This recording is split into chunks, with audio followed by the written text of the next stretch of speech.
ক্লাসে আমরা চ্যাপ্টার 5টা দেখেছিলাম। Chapter 5 is about elasticity and its application. As you can remember, আমরা earlier এই চ্যাপ্টারে হচ্ছে elasticity নিয়ে আলোচনা করেছিলাম। What is elasticity and what are the elastic goods and what are the inelastic goods? Elasticity of demand দেখেছিলাম কিভাবে elasticity of demand determine করতে হয়। Elasticity of demand determinants গুলো কি সেটা নিয়ে আলোচনা করেছিলাম। প্লাস হচ্ছে প্রাইস ইলাস্টিসিটি অফ ডিমান্ডটা কিভাবে করে ক্যালকুলেট করতে হয় সেই জিনিসটা আমরা দেখেছি। এরপরে আমরা একটা কনসেপ্ট নিয়ে আলোচনা করেছি, that is the mid point method. কিভাবে করে মিড পয়েন্ট মেথডের মাধ্যমে আমরা ডিমান্ড এন্ড সাপ্লাই এর এই যে elasticity of demand and elasticity of supply এটার পার্সেন্টেজটা বের করতে পারি। এরপর আমরা ভ্যারাইটি অফ ডিমান্ড কার্ভ দেখেছিলাম।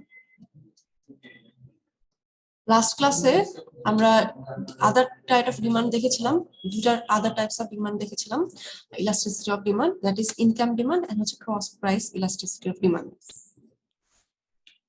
এরপরে আমরা জাস্ট ইলাস্টিসিটি অফ সাপ্লাইটা শুরু করেছিলাম, এটা ডিটারমিনেন্টস গুলো হচ্ছে দেখেছিলাম আর কি, হাউ টু ক্যালকুলেট ইট। আজকে আমাদের চ্যাপ্টারে যেটা স্টার্ট করার কথা that is the variety of supply curve. Last ক্লাসে যে পর্যন্ত পড়ানো হয়েছে সবাইকে দেখেছেন? এর মধ্যে কারো কোনো কনফিউশন আছে? যে টপিকগুলো কভার করা হয়েছে লাস্ট ক্লাস পর্যন্ত? No miss.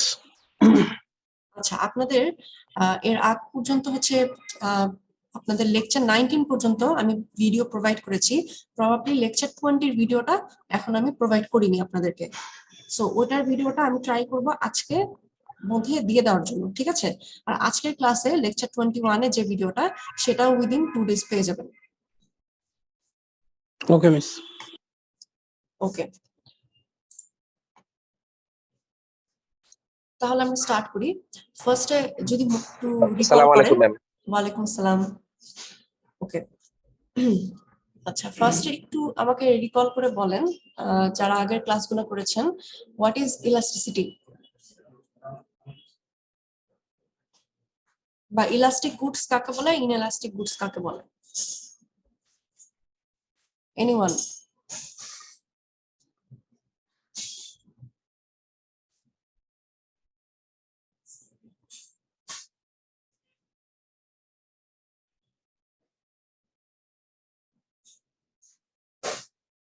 যে কোনো একজন বলেন। আপনারা তো বলেন আপনাদের আগের লেকচারে কোনো প্রবলেম নেই।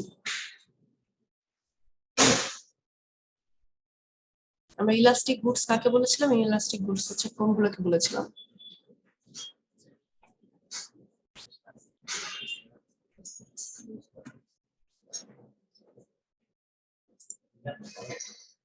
কেউ বলতে পারবেন না? 14 পার্টিসিপেন্টস আছেন, এর মধ্যে যে কোনো একজন বলেন। ম্যাম, ইলাস্টিক গুডস বলতে হচ্ছে আমরা আসলে মানে আমি যদি বেসিক ভাবে বলি, আমি যেহেতু আগে ক্লাসটা করিনি, বেসিক ইয়েতে হচ্ছে মানে যেই প্রোডাক্টটার উপরে ডিমান্ড ভ্যারি করে, সে প্রোডাক্ট প্রাইসের যদি চেঞ্জ হয়, মানে প্রাইস বাড়লো সেই ক্ষেত্রে হয়তো বা ডিমান্ড কোনো কারণে কমে গেল, তো এটার যে ভ্যারিয়েশনটা ম্যাম আমার কাছে মনে হয় সেটা হচ্ছে ইলাস্টিক গুড, মানে কি গুডস যেগুলো আর কি, যেগুলোর কারণে ডিমান্ড চেঞ্জ হতে পারে, ডিমান্ড শিফট হতে পারে। মেইনলি হচ্ছে কাছাকাছি জিনিসটা হচ্ছে ইলাস্টিসিটি বা হচ্ছে ইলাস্টিক গুডস আমরা কোনগুলোকে বলি, যেগুলোর হচ্ছে প্রাইস বাড়ার বা হচ্ছে কমার সাথে সাথে সাপ্লাই বা ডিমান্ডটা হচ্ছে র্যাপিডলি বাড়ে বা কমে, ঠিক আছে? আর ইনএলাস্টিক গুডস আমরা ওগুলোকে বলি যেগুলো হচ্ছে প্রাইস বাড়ার সাথে আপনার ডিমান্ডও খুব একটা হচ্ছে ফল করে না, আবার হচ্ছে সাপ্লাইও খুব একটা বাড়ে না, মানে প্রাইসের সাথে ডিমান্ড এন্ড সাপ্লাই ওরকম ভাবে শিফট করে না, তখন বা করলেও খুবই সামান্য, তখন আমরা বলি ওই জিনিসগুলো হচ্ছে ইনএলাস্টিক গুডস। যেমন আমাদের নেসেসিটি গুডস এর প্রোডাক্ট গুলা, যেগুলো হচ্ছে আমাদের প্রাইস বাড়লেও আমরা কিনবো আর হচ্ছে কমলেও আমরা কিনবো, ওটার ডিমান্ডটা কখনোই ওইভাবে করে ফল করে না, বা সাপ্লাইও হচ্ছে র্যাপিডলি কখনো বাড়ে না বা কমে না। এখন যারা হচ্ছে আগের ক্লাসগুলো মিস করেছেন অবশ্যই ভিডিওগুলো দেখে নেবেন, ঠিক আছে? ডে টু ডে ভিডিও আপনাদের 19 পর্যন্ত আই ক্যান রিমেম্বার আমি ভিডিওগুলো দিয়ে দিয়েছি, শুধু হচ্ছে আপনার লেকচার 20 ভিডিওটা দেওয়া হয়নি, ওটা আমি আজকে ইনশাল্লাহ দিয়ে দিব। আর হচ্ছে 21টা আজকের ক্লাসে হচ্ছে রেকর্ড হচ্ছে, আগের ক্লাসগুলো দেখে নেবেন, অর এলস আপনারা কিন্তু বুঝতে পারবেন না, ঠিক আছে? আর এই কনসেপ্ট গুলো হচ্ছে খুবই কাছাকাছি, ফাইনাল যেহেতু এই টপিক গুলোর উপরেই থাকবে, সো এখন থেকেই পড়েন, অর এলস পরে আপনি এত কিছু একসাথে কভার করতে পারবেন না।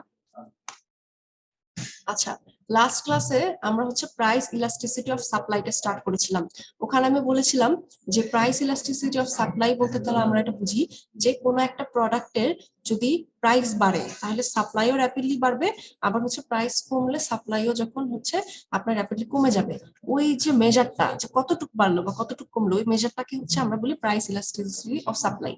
আর ওই প্রাইস ইলাস্টিসিটি অফ সাপ্লাইটা আমরা বের করতে পারি কিভাবে, percentage change in quantity supply, তার মানে হচ্ছে কোয়ান্টিটি সাপ্লাই কতটুকু ওটাকে যখন ডিভাইড করব পার্সেন্টেজ চেঞ্জ ইন প্রাইস দিয়ে, তখন হচ্ছে আমরা ইলাস্টিসিটি অফ সাপ্লাইটা মেজার করতে পারবো। এখানে মিড পয়েন্ট মেথড একটা পড়িয়েছিলাম পার্সেন্টেজ ক্যালকুলেশনের জন্য, যেহেতু আমাদের সূত্রটা বলে যে পার্সেন্টেজ বের করার জন্য, সো আমাদের যদি নিউমেরিক্যাল ফিগারে হচ্ছে দেওয়া থাকে আমাদের ওই জিনিসটা পার্সেন্টেজে কনভার্ট করতে হবে। এই পার্সেন্টেজে কনভার্ট করার জন্য we use mid point method. Last ক্লাসে এটা নিয়ে একটু আলোচনা করেছিলাম, আবার আপনাদের একটু বলে দিচ্ছি। দেখেন এই আমাদের পার্সেন্টেজ চেঞ্জ ইন প্রাইস আমরা তাহলে মিড পয়েন্ট মেথডে কিভাবে বের করতে পারি, আমরা যে নিউ প্রাইসটা পাবো সেটাকে মাইনাস করব হচ্ছে এক্সিস্টিং প্রাইস দিয়ে, ডিভাইড করব হচ্ছে মিডল একটা পয়েন্ট দিয়ে। 3.15 আর 2.85 এর মিডল ভ্যালু কি 3, এই জন্য এটাকে 3 দিয়ে ভাগ করে 100 দিয়ে গুণ করলে আমরা যে পার্সেন্টেজটা পাবো that is percentage change in price. এটা সব কিছুর ক্ষেত্রে প্রযোজ্য, যে দুইটা ভ্যালু থাকবে ওটার একটা মিডল ভ্যালু আপনাকে বসাতে হবে, এখানে মিডল ভ্যালু দিয়ে ভাগ করতে হবে। দ্যাটস এটা হচ্ছে মিড পয়েন্ট মেথড হিসেবে আমরা এটা বলি। এরপরে দেখেন পার্সেন্টেজ চেঞ্জ ইন হচ্ছে কোয়ান্টিটি সাপ্লাই, যদি দেখেন নিউ কোয়ান্টিটি সাপ্লাই 11,000, ওল্ড ছিল 9,000, মাইনাস করবেন। আর এটার মিড পয়েন্টটা কোথায়, 11,000 আর 9,000 এর মিডলে, তাহলে হচ্ছে 10,000 থাকে। সো 10,000 দিয়ে ভাগ করে 100 দিয়ে গুণ করলে আমরা 20% পেলাম। এখন এই পার্সেন্টেজ গুলা যদি আমরা সূত্রে ফেলি তখন কি হয়, 20% divided by 10%, 2.0। So 2 is our price elasticity of supply. That means এই 2 দিয়ে তাহলে আমরা কি বুঝলাম, দ্যাট মিনস আপনার প্রাইস যতটুকু ইনক্রিজ করে তার চেয়ে কোয়ান্টিটি বেশি ইনক্রিজ করে। কারণ আমরা এখানে মেইনলি দেখতেই পাচ্ছি যে 20% হচ্ছে আপনার কোয়ান্টিটি সাপ্লাই, বাট প্রাইসটা হচ্ছে আপনার 10%। দ্যাট মিনস কি, যেহেতু 2 ভ্যালু বের হলো, আপনার প্রাইস হচ্ছে যদি 10% বাড়ে তাহলে কোয়ান্টিটি সাপ্লাই বাড়বে হচ্ছে 20%। দ্যাট মিনস টোয়াইস, প্রাইসের চেয়ে সাপ্লাইটা টোয়াইস বাড়ে, ডাবল ভাবে বাড়ে। সো আপনাদের এক্সামে সিম্পল ম্যাডাম ক্যালকুলেশন দেওয়া বাড়ে থাকবে। বলতে ম্যাডাম যদি হুম, যে এটা বাড়ে তাই তো, বুঝলাম না, আরেকবার একটু বলেন। মানে প্রাইস যদি হুম, হুম। সে 10 টাকা বাড়ে হ্যাঁ হ্যাঁ, সেক্ষেত্রে কোয়ান্টিটি 20টা বাড়ছে। তার মানে ডাবল, টোয়াইস আচ্ছা বাড়ছে। সেক্ষেত্রে কমলে কি ডাবলও কমবে, ডাবল এটা এখানে যেহেতু পজিটিভ রেজাল্ট এসেছে আচ্ছা দেখেন, আচ্ছা তার মানে কি এটা পজিটিভ, আর যদি এটা মাইনাস আসতো তার মিন্স তখন নেগেটিভ আমরা বলতাম। নেগেটিভ আসতো। নেগেটিভটা কখন হবে, যখন আমার প্রাইসটা বেশি হবে কোয়ান্টিটিটা কম হবে তখন না, তখন জি কিন্তু জি আমার তার মানে কি প্রাইস যে পরিমাণে বাড়ছে কোয়ান্টিটি সেই পরিমাণে বাড়ছে না আর কি। ডিমান্ডের জি ক্ষেত্রেও সেম জিনিসটাই, ইলাস্টিসিটি অফ ডিমান্ডও এইভাবে করেই ক্যালকুলেট করতে হবে।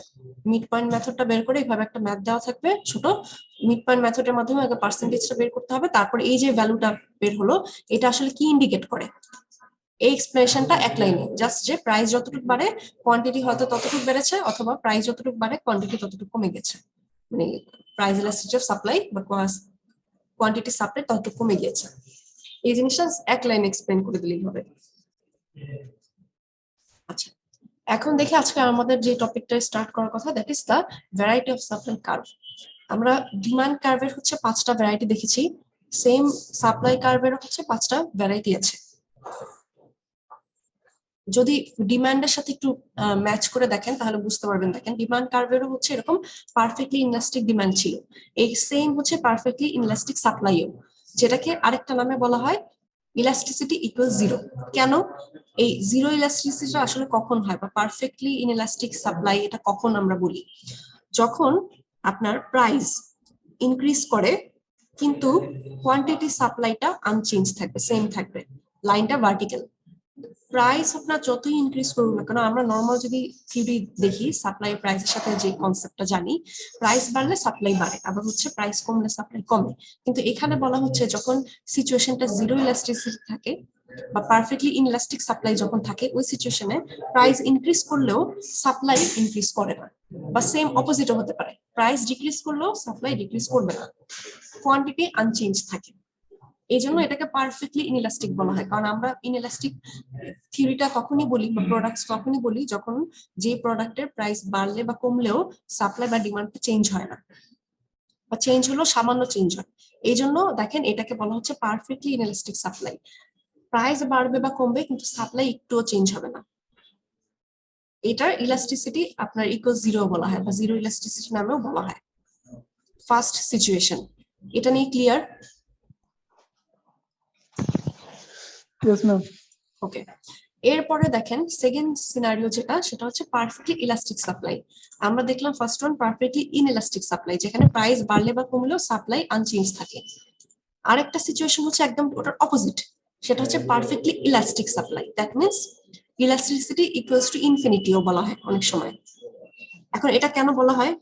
এই জিনিসটা হচ্ছে যে আপনার প্রাইস একটা সার্টেন লেভেল পর্যন্ত থাকলে প্রোডিউসাররা আনলিমিটেড সাপ্লাই করে। দ্যাট মিনস এখানে হচ্ছে প্রাইস দেখেন $4 যখন থাকে, at exact $4 producers will supply any quantity. কোয়ান্টিটিটা এক্সাক্ট না, $4 সাপ্লায়াররা যত চায় সাপ্লাই করতে পারে।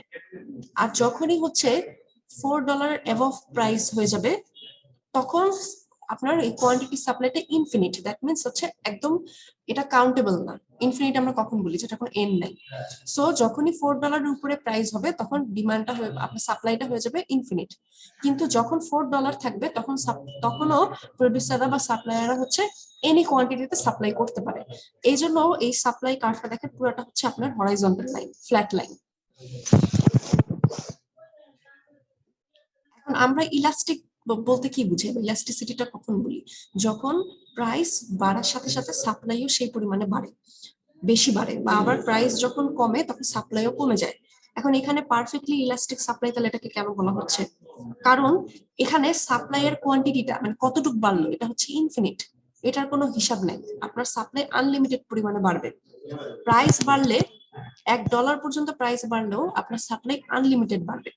আর হচ্ছে একটা সার্টেন প্রাইস পর্যন্ত সাপ্লাইটা হচ্ছে আপনার প্রোডিউসাররা এনি অ্যামাউন্ট অফ সাপ্লাই দিবে। এই জন্য দেখেন লাইনটা হরাইজন্টাল, একদম ফ্ল্যাট লাইন, কারণ সাপ্লাইটা এখানে আসলে আনলিমিটেড। প্রাইস বাড়লেও আপনার সাপ্লাইটা সবসময় দেখবেন ফ্ল্যাট লাইন থাকবে, আনলিমিটেড সাপ্লাই থাকবে, এটা কোনো কোয়ান্টিটি নেই। দ্যাট মিনস এটা ইলাস্টিসিটি আসলে কতটুকু এটা বের করা পসিবল না। প্রাইস বাড়ার সাথে সাথে সাপ্লাইটা র্যাপিড ভাবে হচ্ছে বেড়ে যাবে, কতটুকু বাড়বে এটা আসলে ক্যালকুলেট পসিবল না, because the amount is infinite, যেটার কোনো এন্ড নাই। এই জন্য এটাকে বলা হচ্ছে পারফেক্টলি ইলাস্টিক সাপ্লাই। এই কনসেপ্টটা নিয়ে কারো কোনো কনফিউশন আছে? Perfectly elastic supply. No, miss.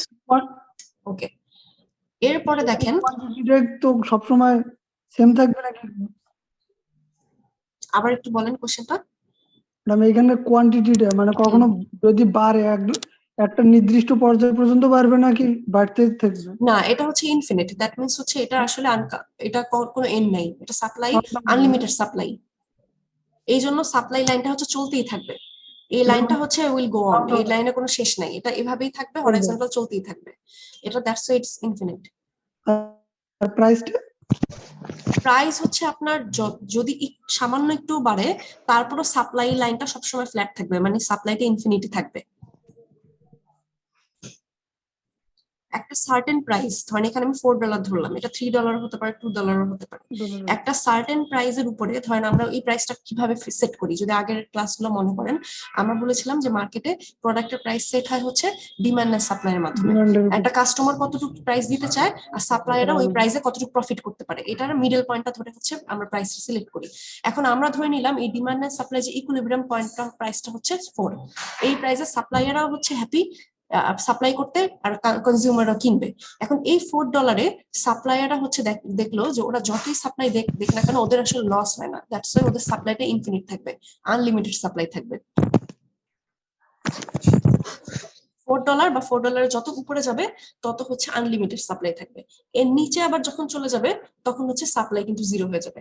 তার মানে $4 নিচে যখন তারা মানে সেল করতে যাবে তখন তাদের প্রফিট থাকবে না, দ্যাটস ওয়াই তারা সাপ্লাই করবে না। এই জন্য $4 যখন নিচে চলে যাবে তখন দেখেন সাপ্লাইটা হচ্ছে আপনার জিরো হয়ে যায়। দ্যাট মিনস আমরা যে ওই যে ডিমান্ড এন্ড সাপ্লাইয়ের মাধ্যমে ইকুইলিব্রিয়াম প্রাইসটা পেলাম, যেই প্রাইসে হচ্ছে কনজিউমাররাও কিনতে ইন্টারেস্টেড, সাপ্লায়াররাও সেল করতে ইন্টারেস্টেড, কারণ ওদের প্রফিট হয়। এই প্রাইসটা নিচে যখন যাবে তখন কেউ সাপ্লাই করবে না। এই প্রাইসটা সমান থাকলে বা উপরে যত যাবে সাপ্লায়াররা তত আনলিমিটেড সাপ্লাই দিতে থাকবে। ক্লিয়ার? হ্যালো, একটু মিউট করে তারপর নেন, কথা বলছেন ফোনে একজন, মিউট করে নেন। হ্যালো আবির ভাই। ম্যাম বলেন। ইলাস্টিক সাপ্লাইয়ের ডেফিনিশনটা কি আরেকটু বলতে পারবেন? আচ্ছা, ইলাস্টিক সাপ্লাই আমরা নরমালি ইলাস্টিসিটিটা একটু বুঝেন ফার্স্ট। তাহলে ইলাস্টিসিটিটা আমরা কখন বলি? যখন কোন একটা প্রোডাক্টের প্রাইস বাড়লে বা কমলে ওটা ডিমান্ড বা সাপ্লাইটাও অনেক বেশি বাড়ে বা কমে। এখন কতটুক বাড়ে বা কমে এই মেজারমেন্টটা যখন আমরা বের করি তখন আমরা বলি that is called elasticity of demand বা ইলাস্টিসিটি অফ সাপ্লাই। মানে কতটুক বাড়লো বা কতটুকু কমলো, প্রাইস বাড়া বা কমার সাথে ডিমান্ডটা কতটুকু বাড়লো বা সাপ্লাইটা হচ্ছে কতটুকু বাড়লো, এই হিসাবটাকে আমরা বলি হচ্ছে ইলাস্টিসিটি অফ সাপ্লাই বা ডিমান্ড।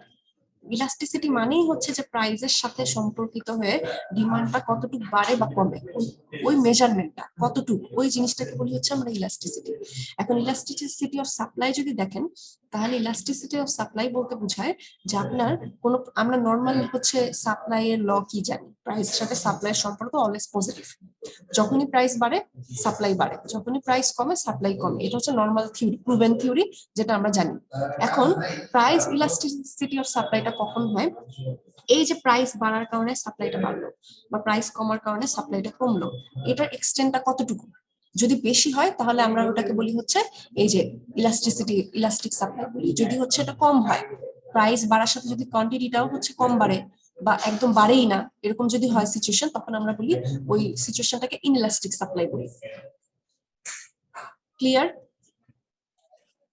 Yes, mainly ma'am. হচ্ছে সাপ্লাইটা যে বাড়ছে বা সাপ্লাইটা যে প্রাইসের সাথে রিলেট করে কোয়ান্টিটির সাথে রিলেট করে কমে যাচ্ছে, ওই মেজারমেন্টটা কতটুকু। যত বেশি হচ্ছে আপনার প্রাইসের সাথে রিলেট করে সাপ্লাইটা বাড়ে তত আমি বলি ওই প্রোডাক্টের ইলাস্টিসিটি বেশি। যত হচ্ছে প্রাইস হচ্ছে বাড়ছে কিন্তু সাপ্লাই ওরকম বাড়ছে না বা সাপ্লাইটা কনস্ট্যান্টই থাকে, তখন আমি বলি আসলে এই সাপ্লাইটা বা এই প্রোডাক্টটা হচ্ছে ইনইলাস্টিক বা লেস ইলাস্টিক। যত বাড়বে তত বেশি ইলাস্টিক, ওই জিনিসটাকে ইলাস্টিসিটি বলি, যে আসলে প্রাইস কোয়ান্টিটির সাথে আপনার প্রাইসটা কতটুকু, প্রাইস বাড়ার সাথে কোয়ান্টিটি কতটুকু বাড়লো, ওই মেজারমেন্টটা যত বড় হবে, যত বেশি বাড়বে কোয়ান্টিটি প্রাইসের সাথে কম্পেয়ার করে, তত বেশি হচ্ছে ইলাস্টিক সাপ্লাই। এই জন্য দেখেন এখানে আপনার এই পারফেক্টলি ইনএলাস্টিক যখন থাকে, দ্যাট মিনস এই ইনএলাস্টিক বলতে তার মানে কি বুঝলাম, যে প্রাইস বাড়বে বা কমবে কিন্তু সাপ্লাই চেঞ্জ হবে না। এই জন্য দেখেন এখানে সাপ্লাই লাইনটা হচ্ছে পুরো ভার্টিক্যাল, সাপ্লাইয়ের কোনো চেঞ্জ আসে নাই। আর এখানে দেখেন $4 বা $4 উপরে যতই যাচ্ছে সাপ্লাই লাইনটা কিন্তু বেরিয়ে যাচ্ছে, সাপ্লাইটা হচ্ছে ইনফিনিট। এরপরে দেখেন আরেকটা যেটা, সেটা হচ্ছে ইউনিট ইলাস্টিক সাপ্লাই বা ইলাস্টিসিটি ইকুয়ালস 1 বলা হয়। এটা কখন বলে? যখন প্রাইস যেই পরিমাণে বাড়বে সাপ্লাইয়ের কোয়ান্টিটিও সেই পরিমাণই বাড়ে, একদম এক্সাক্ট অ্যামাউন্ট। আপনার এখানে প্রাইস 22% ইনক্রিজ পেয়েছে আর কোয়ান্টিটি সাপ্লাইও ঠিক 22% ইনক্রিজ পেয়েছে। তার মানে আমরা কি বলতে পারি যে এই ইলাস্টিসিটি অফ সাপ্লাইটা ইকুয়াল বা ইউনিট, তার মানে সমান, প্রাইস যে পরিমাণে বাড়ে কোয়ান্টিটিও সেম ভাবেই বাড়ছে। এই জন্য ইলাস্টিসিটি ইকুয়াল টু 1 বা ইউনিট ইলাস্টিক সাপ্লাই বলা হয়, যখন দুইটা সমান সমান থাকে, প্রাইসও যে পরিমাণে বাড়ছে আপনার কোয়ান্টিটি সাপ্লাই সেই পরিমাণেই বাড়ছে। এরপরে দেখেন আরেকটা সাপ্লাইয়ের ধরন, সেটা হচ্ছে ইনইলাস্টিক সাপ্লাই। এটাকে বলা হয় হচ্ছে ইলাস্টিসিটি ইজ লেস দেন 1। কেন বলা হয়? যখন আপনার প্রাইস যে পরিমাণে বাড়ে কোয়ান্টিটি সেই পরিমাণে বাড়ে না, এই জন্য এটাকে ইলাস্টিসিটি লেস দেন 1 বা ইনইলাস্টিক সাপ্লাই বলা হয়। আমরা ইনইলাস্টিকের কি বলেছিলাম, যে আইদার একটা সিচুয়েশন যে প্রাইস বাড়বে কিন্তু সাপ্লাই কনস্ট্যান্ট থাকে, অথবা প্রাইস বাড়বে কিন্তু সাপ্লাই খুব সামান্য পরিমাণে বাড়তে পারে, ওই সিচুয়েশনকে বলি হচ্ছে ইনইলাস্টিক সাপ্লাই। আমরা ইনইলাস্টিসিটির একটা নমুনা দেখলাম, যখন পারফেক্টলি ইনইলাস্টিক থাকে, একদম মানে পারফেক্ট, তখন হচ্ছে প্রাইস বাড়লে বা কমলেও সাপ্লাই চেঞ্জ হয় না। আর যখন শুধু ইলাস্টিক সাপ্লাই থাকে, নট পারফেক্ট, শুধু ইলাস্টিক সাপ্লাই, তখন কিন্তু আপনার এই প্রাইসটা যখন একটু ইনক্রিজ পায় তখন কোয়ান্টিটি সামান্য পরিমাণে ইনক্রিজ করে। দেখেন 22% প্রাইস ইনক্রিজ করেছে, কিন্তু কোয়ান্টিটি মাত্র 10%, একদম সামান্য। কিন্তু এটা হওয়ার কথা ছিল কি, যদি আপনারা ইলাস্টিসিটিটা দেখেন, ইলাস্টিসিটি দুই ধরনের দেখেন, এখানে দেখলাম আইদার অনেক বেশি বাড়বে আর না হলে হচ্ছে সমান সমান বাড়বে, কিন্তু এখানে কিন্তু জিনিসটা তা না, প্রাইস বাড়ার সাথে কোয়ান্টিটি সামান্য বেড়েছে। দ্যাট মিনস আমরা এই সিচুয়েশনটাকে ইনইলাস্টিক সাপ্লাই বলতে পারি। এই ইনইলাস্টিক সাপ্লাইয়ের অপোজিট হচ্ছে তাহলে ইলাস্টিক সাপ্লাই, যেখানে ইলাস্টিসিটি হচ্ছে গ্রেটার দেন 1। দ্যাট মিনস আপনার প্রাইস যে পরিমাণে বাড়বে আপনার কোয়ান্টিটি সে তার চেয়ে ডাবল বাড়বে বা বেশি বাড়বে। প্রাইসটা দেখেন এখানে 22% ইনক্রিজ পেয়েছে, কিন্তু আপনার কোয়ান্টিটি সাপ্লাই 67%, তার মানে অনেক বেশি, ডাবলেরও বেশি ইনক্রিজ পেয়েছে। এই জন্য এটাকে বলা হচ্ছে ইলাস্টিক সাপ্লাই। তাহলে একটু সিচুয়েশনটা একটু রিকল করেন, যখন ইনইলাস্টিক সিচুয়েশনটা একদম পারফেক্ট থাকবে, দ্যাট মিনস তখন কি হবে, প্রাইস বাড়লে বা কমলেও সাপ্লাই একদম আনচেঞ্জ থাকবে। এই জন্য এটাকে পারফেক্টলি ইনইলাস্টিক সাপ্লাই বলে।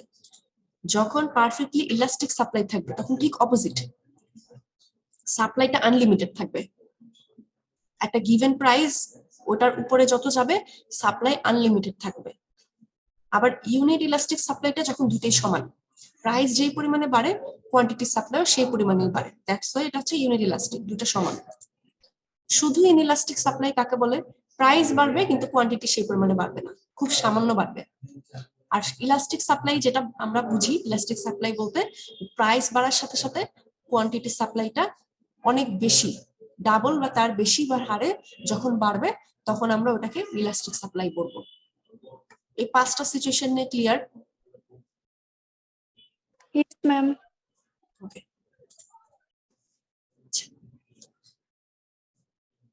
এখন দেখেন এই প্রাইস ইলাস্টিসিটি অফ সাপ্লাই নিয়ে যে আমরা বললাম, এটা ডিফারেন্ট সিচুয়েশনে কিভাবে ভ্যারি করে।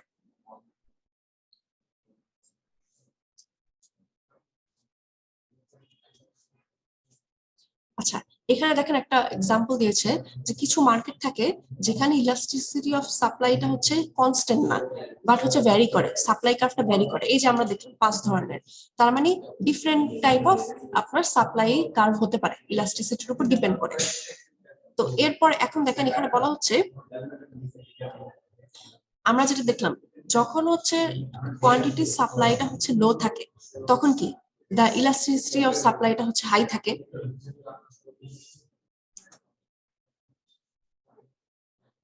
দ্যাট মিনস এখানে মেইনলি বোঝানো হচ্ছে আপনার যখন কোনো প্রোডাক্টের আমরা যদি ইলাস্টিসিটিটা ধরেন, ইলাস্টিসিটি যদি আমরা ধরি সাপ্লাইয়ের, তখন আমরা নর্মাল ইলাস্টিসিটি কি দেখেছি যে প্রাইস যে পরিমাণে বাড়ে কোয়ান্টিটি তার চেয়ে ডাবল বাড়ে। এখন এখানে মেইনলি বলা হচ্ছে যে প্রোডাকশনের সাথে এই সাপ্লাইয়ের সম্পর্কটা কি। নর্মালি কিন্তু আমি একটা জিনিস বলেছিলাম, যখন আমরা ডিমান্ড নিয়ে চিন্তা করব তখন আমি অ্যাজ আ কনজিউমার পার্সপেক্টিভে চিন্তা করব, আর যখন সাপ্লাই নিয়ে চিন্তা করব তখন আমি হচ্ছে প্রডিউসারের পার্সপেক্টিভে চিন্তা করব বা বিজনেস ওনারের পার্সপেক্টিভে চিন্তা করব। তখন আপনার জন্য মানে ইয়াটা থিঙ্কিংটা ইজি হবে বা রিলেট করাটা ইজি হবে। এখন দেখেন প্রত্যেকটা প্রোডাকশনের ফার্মেরই কিন্তু একটা ক্যাপাসিটি থাকে, যে এই ক্যাপাসিটি পর্যন্ত তারা হচ্ছে প্রডিউস করতে পারবে। এখন এমন যদি হয় ধরেন একটা আপনার ফ্যাক্টরিতে, আপনার চিপস ফ্যাক্টরি, সেখানে তারা 100 চিপস প্রডিউস করতে পারে, কিন্তু তারা প্রডিউস করে 10টা চিপস। এখন তারা কিন্তু 100টা প্রডিউস করতে পারতো, তাই না? কিন্তু করছে কয়টা? 10টা। এখন আপনার কি মনে হয় সে যে তার বাকি রিসোর্স গুলা, তার কিন্তু ক্যাপাসিটি আছে মানে কি, তার ওই প্রোডাকশন প্ল্যান্টে সেই পরিমাণে মেশিন আছে, সেই পরিমাণে লেবার আছে, তারপর সবকিছু ম্যাটেরিয়ালস সেই পরিমাণে 100টার মতো করেই আছে, কিন্তু সে প্রডিউস করে 10টা, কারণ তার মার্কেটে হতে পারে যে ডিমান্ড 10টা। এখন সিচুয়েশন যদি এমন হয় তাহলে আপনার কি মনে হয়, নর্মাল সেন্সে চিন্তা করেন, তার প্রোডাক্টের প্রাইসটা কি বেশি চার্জ করতে হবে নাকি কম চার্জ করতে হবে?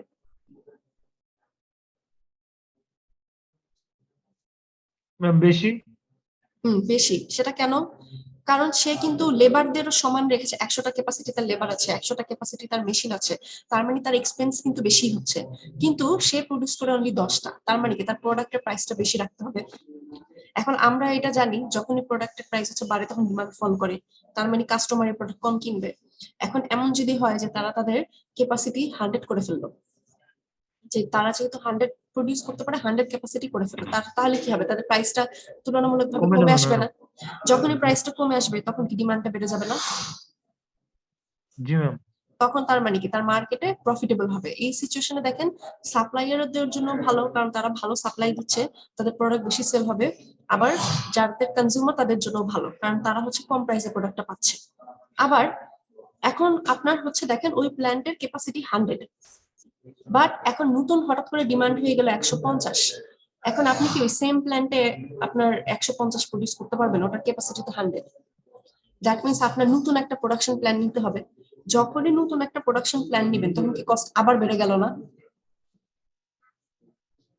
নতুন একটা প্রোডাকশন প্ল্যান নেওয়া মানে কি নতুন মেশিনারিজ কেনা, আবার নতুন এমপ্লয়ি হায়ার করা, এই যে এক্সট্রা আরেকটা প্ল্যান্টের যে খরচ, ওইটা কি আরো প্রোডাক্টের খরচ তার মানে বাড়িয়ে দিবে, প্রোডাক্টের এক্সপেন্সও বাড়িয়ে দিবে। সো এই জিনিসটা দেখেন এটা অনগোয়িং প্রসেস। আপনার যখনই হচ্ছে ডিমান্ড এন্ড সাপ্লাইটা এইভাবে করেই দেখা যাবে যে মার্কেটে আপনার ফিক্সড হয়। আবার হচ্ছে দেখেন এটা কিন্তু অনগোয়িং প্রসেস। তারা 50টা পর্যন্ত হয়তো নতুন প্ল্যান্ট নিল, 150টা এখন প্রডিউস করে, কিন্তু তাদের হচ্ছে সেই পরিমাণে হচ্ছে প্রাইসের প্রোডাক্টের প্রাইস বেশি, হয়তো সেল ভালো হচ্ছে না। তারা হয়তো আরো ক্যাপাসিটি বাড়ালে তাদের প্রোডাক্টের প্রাইস কমে আসলো, আবার ডিমান্ডটা হচ্ছে বেড়ে গেল। সো এটা কিন্তু অনগোয়িং প্রসেস। এইভাবে করে আস্তে আস্তে হচ্ছে আপনার প্রোডাক্টের সাপ্লাই বাড়তে থাকে, প্রোডাক্টের সাপ্লাই বাড়ার সাথে সাথে প্রাইস ফল করে ডিমান্ডও বাড়তে থাকে। এইভাবে কিন্তু আসলে ফার্মগুলো বড় হয় বা ইন্ডাস্ট্রি গুলো আসলে গ্রো করে। সো এটা কিন্তু একটা অনগোয়িং প্রসেস, সাইকেলের মতো চলতেই থাকে। এই জিনিসটা ক্লিয়ার? এই যে দেখেন এইখানে হচ্ছে একদম এক্সাক্ট এক্সাম্পল দেওয়া আছে। আপনার যখন প্রাইস ইলাস্টিসিটি অফ সাপ্লাই, আপনার প্রাইসটা যখন $3 থেকে $4 বেড়ে গেল, দ্যাট মিনস 29% ইনক্রিজ হলো, তখন কোয়ান্টিটি সাপ্লাই হয়ে গেল 100 থেকে 200, দ্যাট মিনস 67%। এখন এই সিচুয়েশনটাকে আমরা কি বলি? যদি আগের এক্সাম্পলটা রিকল করেন, যখন আপনার প্রাইসের চেয়ে কোয়ান্টিটিটা বেশি বাড়ে তখন ওই সিচুয়েশনকে আমরা কি বলি? ইলাস্টিক সাপ্লাই বলি না? That means elasticity is greater than 1। এই জিনিসটা এখানে বলেছে দেখেন, ইলাস্টিসিটি ইজ লার্জার বা গ্রেটার দেন 1। দ্যাট মিনস এই সিচুয়েশনটাকে আমরা বলতে পারি হচ্ছে ইলাস্টিক সাপ্লাই, যখন প্রাইসের চেয়ে কোয়ান্টিটিটা বেশি বাড়ে। আবার দেখেন আরেকটা সিচুয়েশন দেখেছে, যখন আপনার প্রাইস হচ্ছে $12 থেকে $15 হলো, 22% ইনক্রিজ পেলো প্রাইস, কিন্তু আপনার যে কোয়ান্টিটি সাপ্লাইটা সেটা 500 থেকে অনলি 520 ইনক্রিজ পেলো, that means only 5%। That means price বেশি ইনক্রিজ পেয়েছে কিন্তু কোয়ান্টিটি সেই পরিমাণে ইনক্রিজ পায়নি। এই সিচুয়েশনটাকে আমরা বলি কি? Elasticity is less than 1। That means কি? Inelastic supply. বলতে পারি না প্রাইস হচ্ছে বেশি ইনক্রিজ পেয়েছে কিন্তু কোয়ান্টিটি একদম কম, এই সিচুয়েশনটাকে ইনইলাস্টিক সাপ্লাই বলি। দেখেন এই দুইটা গ্রাফ এক করে হচ্ছে আপনাদের এই গ্রাফটা দেওয়া। এখন দেখেন এক্সামে যদি আপনাদের জাস্ট এই গ্রাফটা দেওয়া থাকে, এই জিনিসগুলো লেখা থাকবে না, ইলাস্টিসিটি স্মল, ইলাস্টিসিটি লার্জ, কিছু লেখা থাকবে না। আপনাকে যদি আইডেন্টিফাই করতে বলে এই যে দুইটা প্রাইস আর দুইটা কোয়ান্টিটি, এই সিচুয়েশনটাকে কি বলে, তখন আপনাকে আইডেন্টিফাই করতে পারবেন হোয়াট ইজ, এটা হচ্ছে ইলাস্টিসিটি ইলাস্টিক সাপ্লাই আর এটা হচ্ছে ইনইলাস্টিক সাপ্লাই। এটা গ্রেটার দেন 1 লেস দেন 1 কিভাবে বুঝবেন? কারণ দেখেন আগে আমি দেখিয়েছি, প্রাইস যখন বেশি বাড়ে কোয়ান্টিটি সামান্য বাড়ে তখন এটাকে ইনইলাস্টিক সাপ্লাই বলে।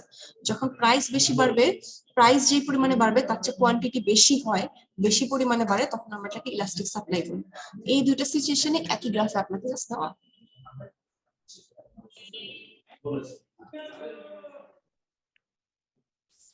সো এক্সামে যদি এরকম কোন গ্রাফ দিয়ে আপনাদেরকে বলে আইডেন্টিফাই করতে, তাহলে কিন্তু এই জিনিসটা ভাবে করে থাকবে, আমি আগে বলে দিচ্ছি। সো এই জিনিস কনসেপ্ট গুলো ক্লিয়ার রাখেন।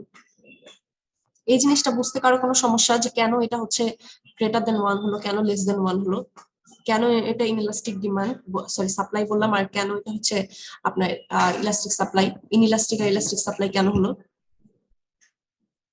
Yes miss.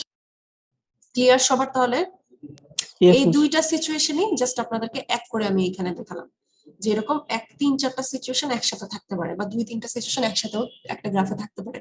তখন আপনার আইডেন্টিফাই করতে হবে এটা দেখে যে কোনটা কোন সাপ্লাই মানে ইলাস্টিসিটি অফ সাপ্লাই আন্ডারে পড়ে। আচ্ছা এখানে দেখেন ম্যাম আসলে কি আপনার সাপ্লাই যদি লেস দ্যান 1 হয় তাহলে কি ওটা ইনইলাস্টিক হবে? হ্যাঁ এখানে দেখেন যদি লেস দেন হচ্ছে আপনার 1 হয় তখনই হচ্ছে ইনইলাস্টিক সাপ্লাই। এই জিনিসটা একদম হচ্ছে মানে মনেই রাখবেন টাইটেলটার সাথেই। ইনইলাস্টিক সাপ্লাই মানে হচ্ছে ইলাস্টিসিটি ইজ লেস দেন 1, আপনার একের চেয়ে কমই হবে সবসময় ইলাস্টিসিটি। Okay ma'am, clear. আর যখন হচ্ছে আপনার ইলাস্টিক সাপ্লাই হবে তখন ইলাস্টিসিটি সবসময় একের চেয়ে বেশি হবে। ওকে ম্যাম, ক্লিয়ার। এখানে দেখেন প্রত্যেকটা পাশে লেখা আছে ইলাস্টিসিটি ইনফিনিট, তারপর হচ্ছে ইলাস্টিসিটি ইকুয়াল 1 যখন প্রাইস আর হচ্ছে কোয়ান্টিটি সেম ভাবে বাড়ে। সো প্রত্যেকটার কিন্তু পাশে লেখা আছে, এই যে দেখেন ইলাস্টিসিটি ইকুয়াল টু 0 কখন, যখন পারফেক্টলি ইলাস্টিক হয়। আচ্ছা, এখন দেখেন এখানে কুইক কুইজ দেওয়া আছে। First one is define the price elasticity of supply. Price elasticity of সাপ্লাইটা কাকে বলে, এন্ড দেন বলা হচ্ছে explain why the price elasticity of supply might be different in the long run and in the short run. এই কোশ্চেনটার answer একটু পরে আমি দিচ্ছি, এটা নিয়ে এখন আলোচনা করিনি। লং রান আর শর্ট রানের এই জিনিসটা আমরা কোন চ্যাপ্টারে পড়েছিলাম, কেউ বলতে পারবেন?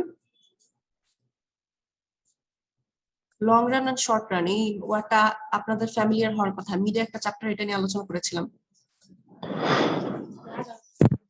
হ্যাঁ, মনে হয় এটা ফার্স্ট চ্যাপ্টার হতে পারে, ওই ইকোনমিক্স এর যে আমাদের যে 10টা টার্ম। প্রিন্সিপালস ছিল, হ্যাঁ হ্যাঁ, ওটা ওখানে হচ্ছে আমরা আনএমপ্লয়মেন্টের সাথে ইনফ্লেশনের শর্ট রান লং রানে দেখিয়েছিলাম। হ্যাঁ এখানে হচ্ছে এই প্রাইস ইলাস্টিসিটি অফ সাপ্লাই এর সাথে লং রান আর শর্ট রানের সম্পর্কটা কি, মানে কতটুকু ইলাস্টিক হয় সাপ্লাইটা, লং রানে কতটুকু ইলাস্টিক, শর্ট রানে কতটুকু ইলাস্টিক, এটার একটা সম্পর্ক দেখাবো, একটু পরে ডিসকাস করব। আর এরপরে কোশ্চেনটা এটা অলরেডি দেখানো, how is the price elasticity of supply calculated, explain what it measures. ক্যালকুলেশনটা কিভাবে করে করবেন, এই যে ক্যালকুলেশনটা হচ্ছে এটা, এই যে এই ক্যালকুলেশনটা বলেছে। এটা মেইনলি হচ্ছে আপনাদের আমি একটা ছোট এরকম ম্যাথ দেওয়া থাকবে, ম্যাথ দিয়ে দিলে এক্সামে আপনারা হচ্ছে এটা মিড পয়েন্টের মাধ্যমে পার্সেন্টেজটা বের করে তারপর সূত্র ফেলে এই ইলাস্টিসিটি অফ সাপ্লাইটা বের করবে।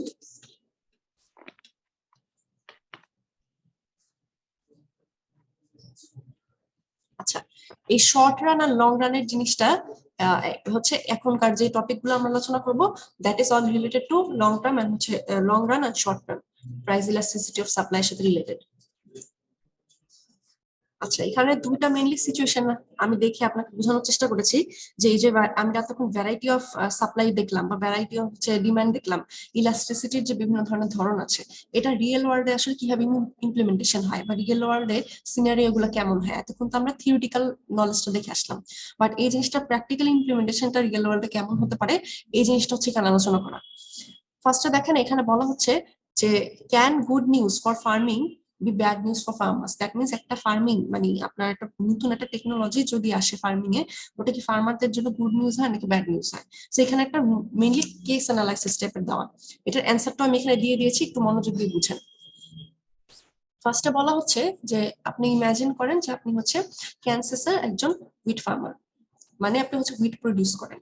এখন আপনি যদি হুইট ফার্মার হন, আপনি হুইট প্রডিউস করেন, দ্যাট মিনস কি আপনার সব কনসেন্ট্রেশন কি থাকবে যে কত ভালোভাবে প্রোডাকশনটা বাড়ানো যায়। এখন প্রোডাকশন বাড়ানোর জন্য কি কি চেক করতে হয়, ওয়েদার ঠিক মতো আছে কিনা, সয়েল কন্ডিশন ঠিক আছে কিনা, বা হচ্ছে আপনার কোনো ধরনের ইনসেক্ট মানে এটাকে আক্রমণ করছে কিনা। সব ধরনের হচ্ছে এই জিনিসগুলো ক্যালকুলেশন করে কিন্তু হচ্ছে একজন ফার্মার মানে হুইট প্রডিউস করবে। এখন বলা হলো যে যত বেশি তারা একজন ফার্মার হুইট গ্রো করতে পারবে বা হচ্ছে হুইট প্রডিউস করবে, তত বেশি কি তারা সেল করতে পারবে।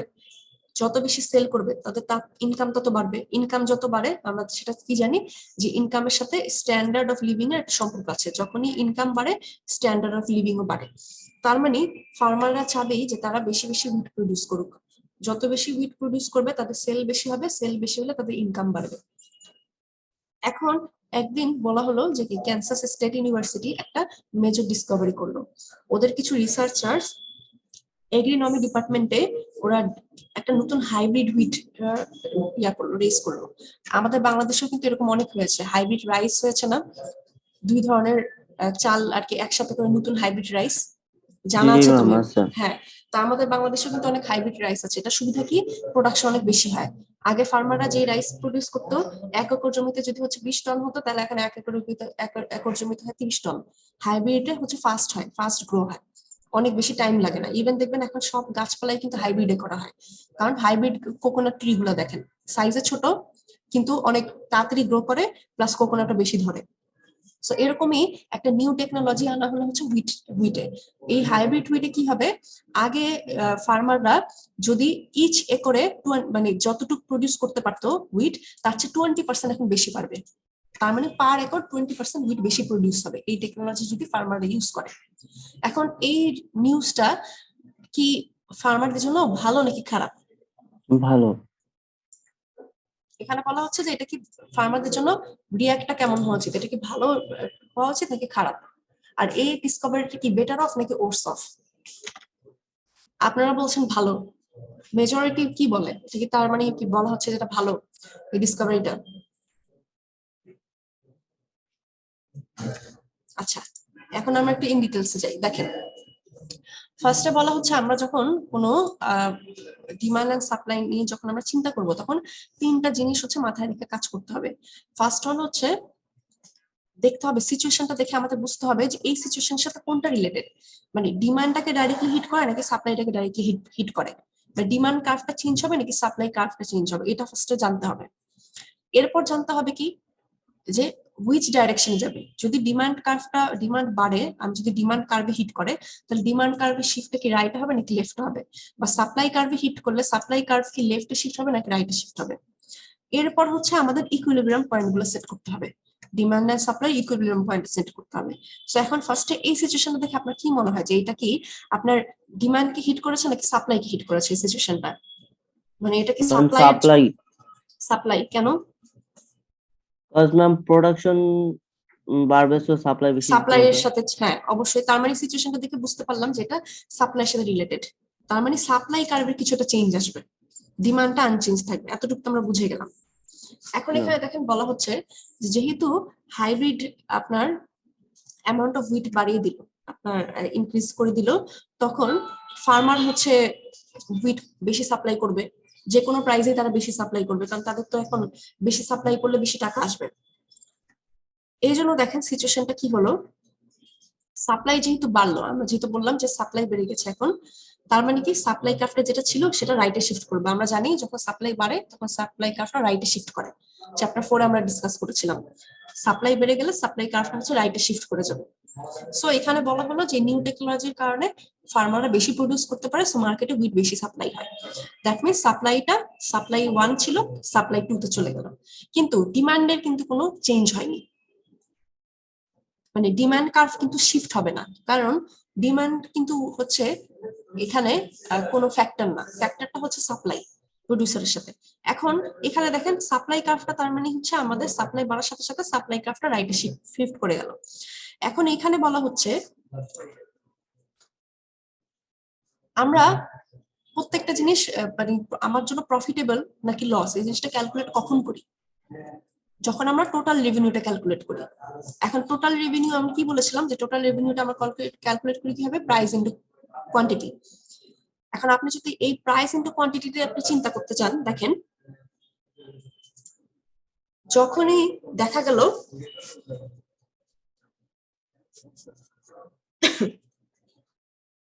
আপনার প্রোডাক্টের দেখেন প্রাইসটা যখন আপনার, আচ্ছা ডিমান্ড থিওরিতে আমরা কি জানি, যখন কোনো প্রোডাক্টের প্রাইস আপনার বেড়ে যায় তখন ওটার কোয়ান্টিটিটা কি হয়? কোয়ান্টিটি কমে।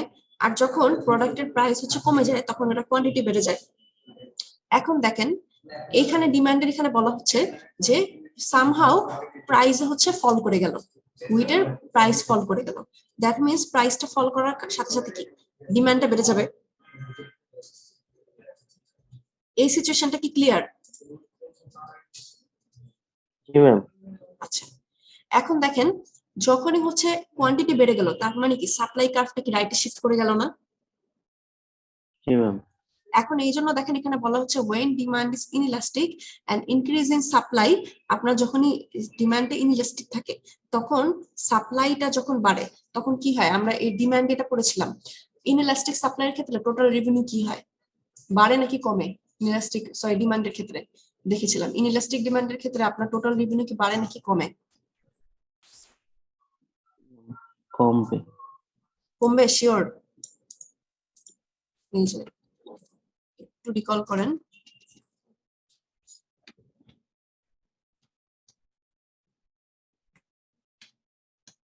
এই যে দেখেন এখানে বলেছিলাম যে when demand is inelastic তখন কি হয়? প্রাইস এন্ড হচ্ছে টোটাল রেভিনিউটা হচ্ছে বেশি হয়। কেন? কারণ সেম ডাইরেকশনে যায়। তখন এটা কেন বলা হচ্ছিল যে আপনার ইনইলাস্টিসিটি ডিমান্ডটা কখন বলে?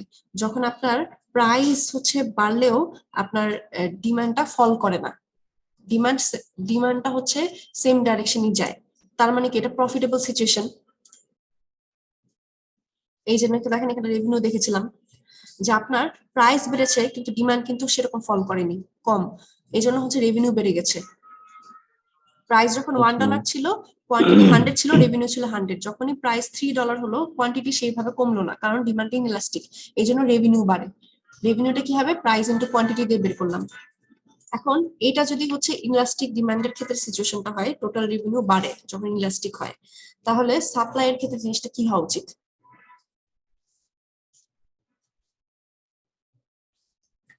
বলতে পারবেন তাহলে জিনিসটা সাপ্লাইয়ের ক্ষেত্রে কি করা হওয়া উচিত?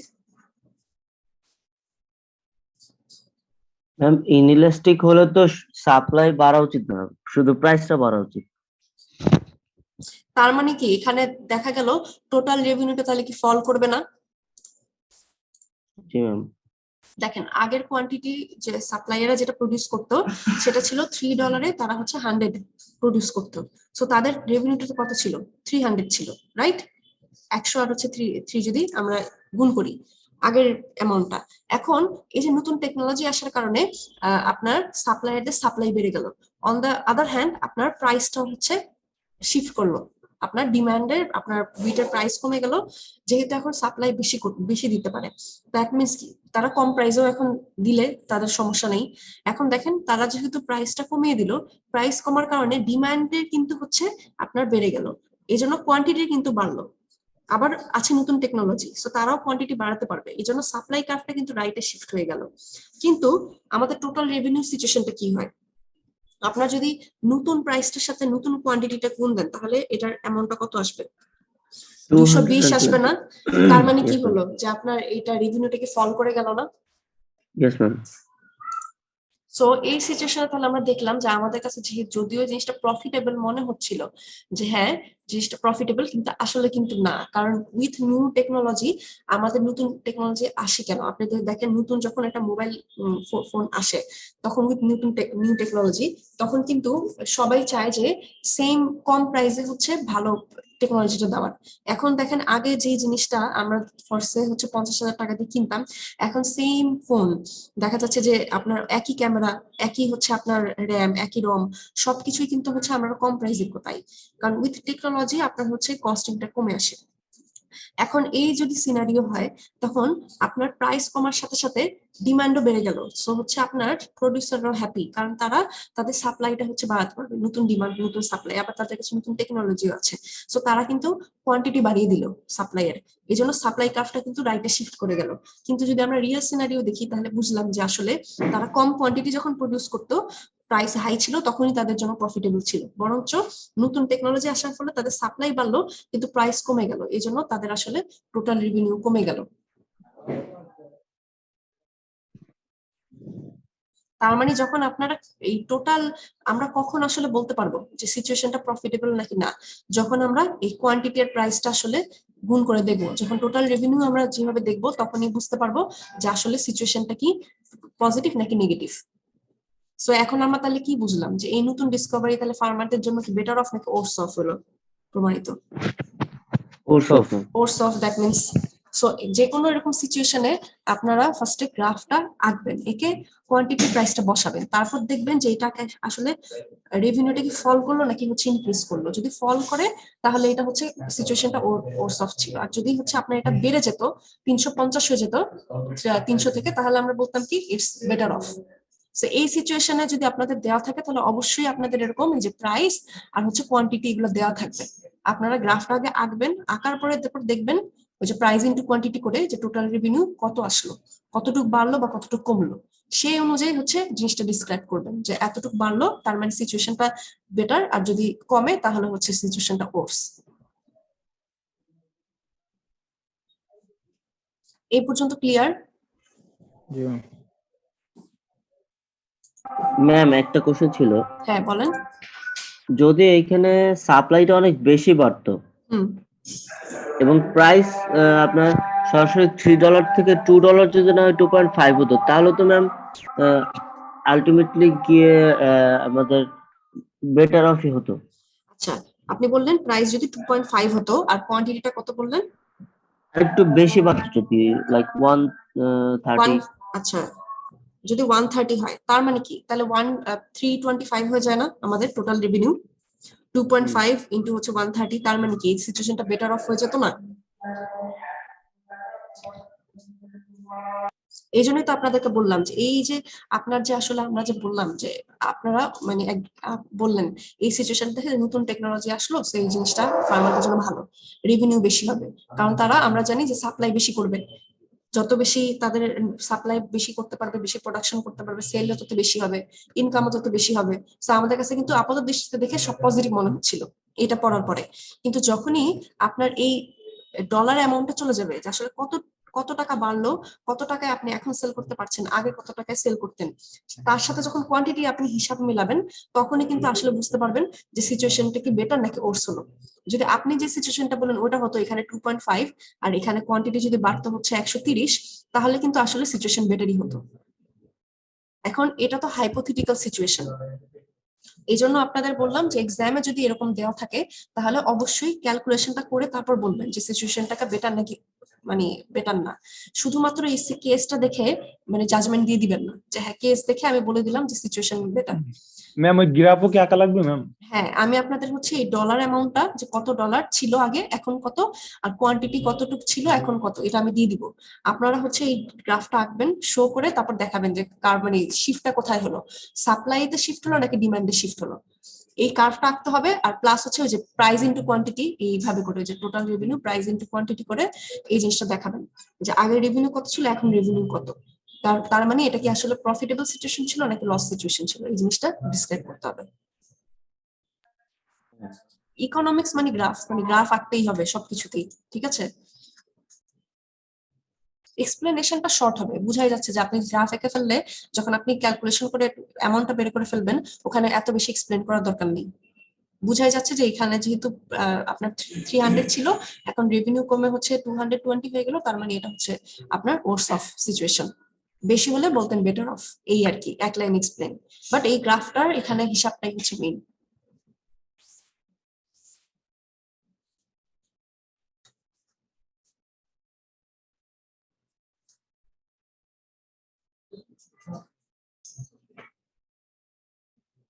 আচ্ছা, তাহলে এই পর্যন্ত আর কারো কোনো বুঝতে সমস্যা?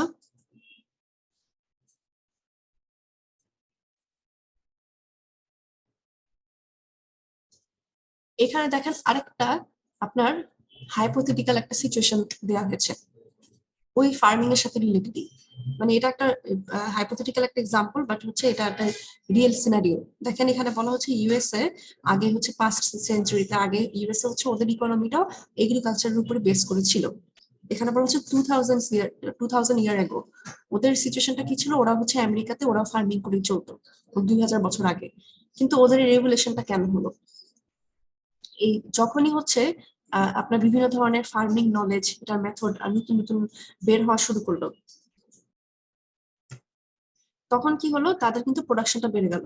উইথ নিউ টেকনোলজি আমরা দেখলাম নতুন টেকনোলজি আরো বেশি প্রোডাকশন বাড়ে। সো নতুন টেকনোলজি অ্যাডপ্ট করার সাথে সাথে ওরা দেখা গেল যে আরো বেশি প্রোডাকশন করতে পারলো, ফার্মিংটা আরো গ্রো করলো। সো তারা কি করলো, তাদের ন্যাশনাল মানে প্রোডাকশনটা মানে যা তারা যতটুকু প্রডিউস করে ততটুকুই হচ্ছে কনজিউম করে এনাফ এখন সবার জন্য, বাহির থেকে তাদের আর ইম্পোর্ট করে আনতে হচ্ছে না। কিন্তু দেখেন ইয়েট ওভার টাইম এখানে বলা হচ্ছে যে আপনার advances in farm technology increased, আরো বেশি ইনক্রিজ হলো, and the amount of food for each farmer could produce. যখনই হচ্ছে আরো নতুন নতুন টেকনোলজি আসলো তখন কি হলো, ফার্মাররা প্রোডাকশন আরো বেশি করে করা শুরু করলো। একটা সিচুয়েশন কি হলো, যখনই আপনার এই ফুড সাপ্লাইটা ইনক্রিজ করে গেল, the increase in food supply together with inelastic food demand cost farm revenue to fall. এখানে বলা হচ্ছে এই ফুড সাপ্লাই ইনক্রিজ করছিল কিন্তু ফুডের ডিমান্ডটা ছিল ইনএলাস্টিক, এই জন্য ফার্মের রেভিনিউটা ফল করে, এই জন্য ফার্মাররা আস্তে আস্তে ফার্মিং ছেড়ে দেয়।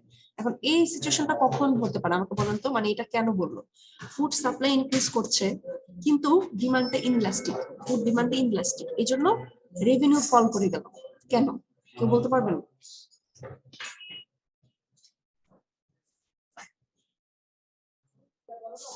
কারণ হচ্ছে ম্যাম প্রডিউসারের তোর ওর যখন ইনকাম না আসে, ইনকাম বাড়ে না, যার জন্য এটা ফল করে, ও ছেড়ে দিতে বাধ্য হয়। ম্যাম আসলে অনেক বেশি সাপ্লাই হওয়ার কারণে ডিমান্ড যদি না থাকে তো প্রাইস হুম তো হুম লো হয়ে যাবে, এটাই তো প্রাইস এই ইনটু জন্য হচ্ছে কোয়ান্টিটি তখন লেস হয়ে যাবে। হ্যাঁ তো স্বাভাবিক। এখন দেখেন আমরা ইনইলাস্টিক ডিমান্ডের থিওরিতে কি দেখেছিলাম যে ইনইলাস্টিক ডিমান্ডের ক্ষেত্রে টোটাল আপনার রেভিনিউ কিন্তু হচ্ছে আমরা দেখেছিলাম বাড়ে, কিন্তু এই ক্ষেত্রে কি হয়েছে আপনি যেটা বললেন যে সাপ্লাই কিন্তু হচ্ছে ইনক্রিজ পাচ্ছে টুগেদার উইথ হচ্ছে ফুড ডিমান্ড। আপনার ফুড ডিমান্ড হচ্ছে ইনইলাস্টিক। এখন ওই যে আপনার সাপ্লাই হচ্ছে অনেক বেশি ইনক্রিজ, কিন্তু হোয়াট ইফ আপনার সাপ্লাই ইনক্রিজের সাথে সাথে প্রাইসও হচ্ছে র্যাপিডলি ফল করে যাচ্ছে। টেকনোলজি ভালো, মানুষজন সাপ্লাই বেশি করছে, কিন্তু সাপ্লাইয়ের সাথে সাথে যদি সিনারিওটা এমন হয় যে আপনার প্রাইসটাও হচ্ছে ফল করে যাচ্ছে এন্ড আপনার ডিমান্ডটাও হচ্ছে ওরকম না। Ma'am if demand is inelastic then price will fall because if people have no demand so price তো আসলে বাড়ার কথা না, তো এটা পিপলের তো যদি ডিমান্ড না থাকে তাহলে তো আসলে হচ্ছে আপনার হ্যাঁ তাহলে প্রাইস প্রাইসের বাড়বে না। এখন এই সিচুয়েশন যদি হয় তখন সিনারিওটা কি হয়, তখন কি আপনার রেভিনিউটা ফল করবে না? জাস্ট লাইক দিস Obviously আপনার ma'am, fall প্রাইস করবে। হচ্ছে কোয়ান্টিটি কিন্তু বাড়তেছে, দেখেন সাপ্লাই হিউজ, কারণ তাদের নতুন টেকনোলজি, তারা হিউজ সাপ্লাই দিচ্ছে, কিন্তু প্রাইস আস্তে আস্তে ফল করছে। কিন্তু যেই পরিমাণে হচ্ছে প্রাইস ফল করছে কোয়ান্টিটি আবার সেই পরিমাণে বাড়ছেও না, মানে ডিমান্ডটা ওরকম বাড়েও না। কারণ হচ্ছে আপনার ডিমান্ডটা হচ্ছে আপনার ইনইলাস্টিক, সো ডিমান্ডটা কিন্তু কোয়ান্টিটি সেই পরিমাণে বাড়ছেও না। প্রাইস যে পরিমাণে ফল করে আমাদের ডিমান্ড, ল অফ ডিমান্ড কি বলে যে প্রাইস যত হচ্ছে কম ডিমান্ড তত বেশি হয়, রাইট? কিন্তু এইখানে প্রাইস দেখবেন ফল করেই যাচ্ছে, কিন্তু ওরা সাপ্লাই বাড়িয়ে যাচ্ছে, কিন্তু মার্কেটে ডিমান্ড নাই, ডিমান্ড সেই রকম মুভ করে না, কারণ ডিমান্ডটা হচ্ছে ইনইলাস্টিক। এই সিচুয়েশনে কি হয়, তখন রেভিনিউটা ফল করে যায়। এই সিচুয়েশনের কথাই হচ্ছে এখানে এক্সপ্লেন করা হচ্ছে। সো আস্তে আস্তে আমেরিকানরা চিন্তা করে যে আমাদের তাহলে ফার্মিং ছেড়ে দেওয়া উচিত, কারণ আসলে আমাদের মার্কেটে ওরকম ডিমান্ড নাই, আমরা যতই সাপ্লাই করছি আমাদের ওই টাকা দিয়ে সেল করে প্রফিট হচ্ছে না, রেভিনিউ আসলে হচ্ছে না, রেভিনিউটা ফল করেই যাচ্ছে। এটা একটা হাইপোথেটিক্যাল সিচুয়েশন ছিল, এরকম সিচুয়েশনে আপনাদেরকে হচ্ছে দেওয়া হবে। আমি অবশ্যই প্রাইস আর কোয়ান্টিটি আপনাদের দিয়ে দিব, যেন আপনারা ক্যালকুলেট করে বুঝতে পারেন যে জিনিসটা কি আসলে বেটার নাকি হচ্ছে ওর্স হচ্ছে। সো আপনারা এত ক্রিটিক্যালি আমাকে এক্সপ্লেন করতে হবে না, আপনাদের ওন ল্যাঙ্গুয়েজে জাস্ট এক্সপ্লেন করবেন যে কেন রেভিনিউ বাড়লো বা কমলো, আর রেভিনিউ বাড়লো বা কমলো এটা সিচুয়েশনটা কি বেটার হলো নাকি ওর্স হলো, দ্যাটস ইট। এই পর্যন্ত ক্লিয়ার? Yes ma'am. আচ্ছা, লাস্ট একটা টপিক, এটা একটা টপিকই আমি ডিটেলস এক্সপ্লেন করেছি, আপনাদের গ্রাফটা দিয়ে বুঝাবো, এক্সপ্লেনেশনটা আপনারা দেখে নেবেন। দেখেন ওই সেম জিনিসটাই, মানে এতক্ষণ আমি যে একটা সিচুয়েশন দিয়ে আপনাদেরকে ইলাস্টিসিটি অফ সাপ্লাইটা দেখালাম, এটাও একটা এরকম সিচুয়েশনই। এখানে বলা হচ্ছে আচ্ছা, does drug interdiction increase or decrease drug related crime? Mainly বলা হচ্ছে যে এখনকার জেনারেশনের একদম কমন প্রবলেম হচ্ছে যে ড্রাগ এডিকশন। এখন দেখা গেল যে আপনার ইউএস গভর্নমেন্ট ওরা চাচ্ছে যে ড্রাগ এডিকশনটা কমিয়ে আনার জন্য, ড্রাগ ক্রাইমটা কমিয়ে আনার জন্য। সো কিভাবে সাপ্লাই এন্ড ডিমান্ডটা কন্ট্রোল করার মাধ্যমে তারা এই ড্রাগ ইন্টারডিকশনটা কন্ট্রোলে আনতে পারে। সো গভর্নমেন্ট কিছু হচ্ছে মেজার নিল। এখন এখানে বলা হলো suppose the government increase the number of federal agent devoted to the war of drugs, মানে হচ্ছে কিছু এজেন্টকে আর কি তারা হচ্ছে অ্যাপয়েন্ট করলো যেন হচ্ছে গভর্নমেন্ট এই ড্রাগস জিনিসটাকে হচ্ছে কন্ট্রোলে আনতে পারে। এখন এইখানে সিচুয়েশনটা কি হবে বলা হচ্ছে, অ্যাজ ইউজুয়াল 3টা স্টেপ অ্যান্সারটা আপনার মাথায় আনতে হবে যে এটা কোন কার্ভে হিট করবে, সাপ্লাই কার্ভ নাকি ডিমান্ড কার্ভ এই সিচুয়েশনটা।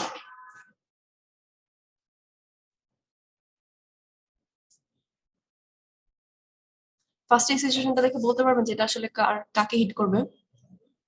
Again to বলেন। আচ্ছা, এখানে বলা হচ্ছে যে ড্রাগ প্রবলেমটা হচ্ছে রিডিউস করার জন্য ইউএস গভর্নমেন্ট অনেক ধরনের মেজারমেন্টই নেয় কান্ট্রিতে। এখন তারা হচ্ছে চিন্তা করছে যে কিভাবে করে ওরা কি সাপ্লাইটাকে মানে কন্ট্রোল করবে নাকি ডিমান্ডে কন্ট্রোল করবে, কোন জিনিসটাকে হচ্ছে হিট করলে আপনার এই ড্রাগস এর রিলেটেড ক্রাইম গুলো কমিয়ে আনা যাবে, ড্রাগ পলিসিটা স্ট্রং করা যাবে। এই জন্য তারা চিন্তা করলো যে কিছু ফেডারেল এজেন্ট নিয়োগ করবে যারা হচ্ছে এই ড্রাগ প্রবলেমটাকে সলিউশন করবে। এখন এটার মধ্যে কি হতে পারে, যে তারা চিন্তা করলো যে প্রথমত প্রাইস শিফটিং এর বিষয়টা, যে প্রাইসটা কোনোভাবে শিফট করা যায় কিনা। আর আরেকটা জিনিস দেখলো যে সাপ্লাইটা কিভাবে কোনোভাবে কমিয়ে আনা যায় কিনা। এমন কিছু ল ইমপ্লিমেন্ট করা বা হচ্ছে এজেন্ট ইমপ্লিমেন্ট করলো যে ইললিগাল ভাবে যেন হচ্ছে কান্ট্রিতে ড্রাগস ঢুকতে না পারে, এই সিচুয়েশনটাকে মনিটর করতে চায়। তাহলে এই যে এই সিচুয়েশনটা, এটা আসলে কোন মানে কোন কার্ভকে হিট করে, সাপ্লাই কার্ভ নাকি ডিমান্ড কার্ভ?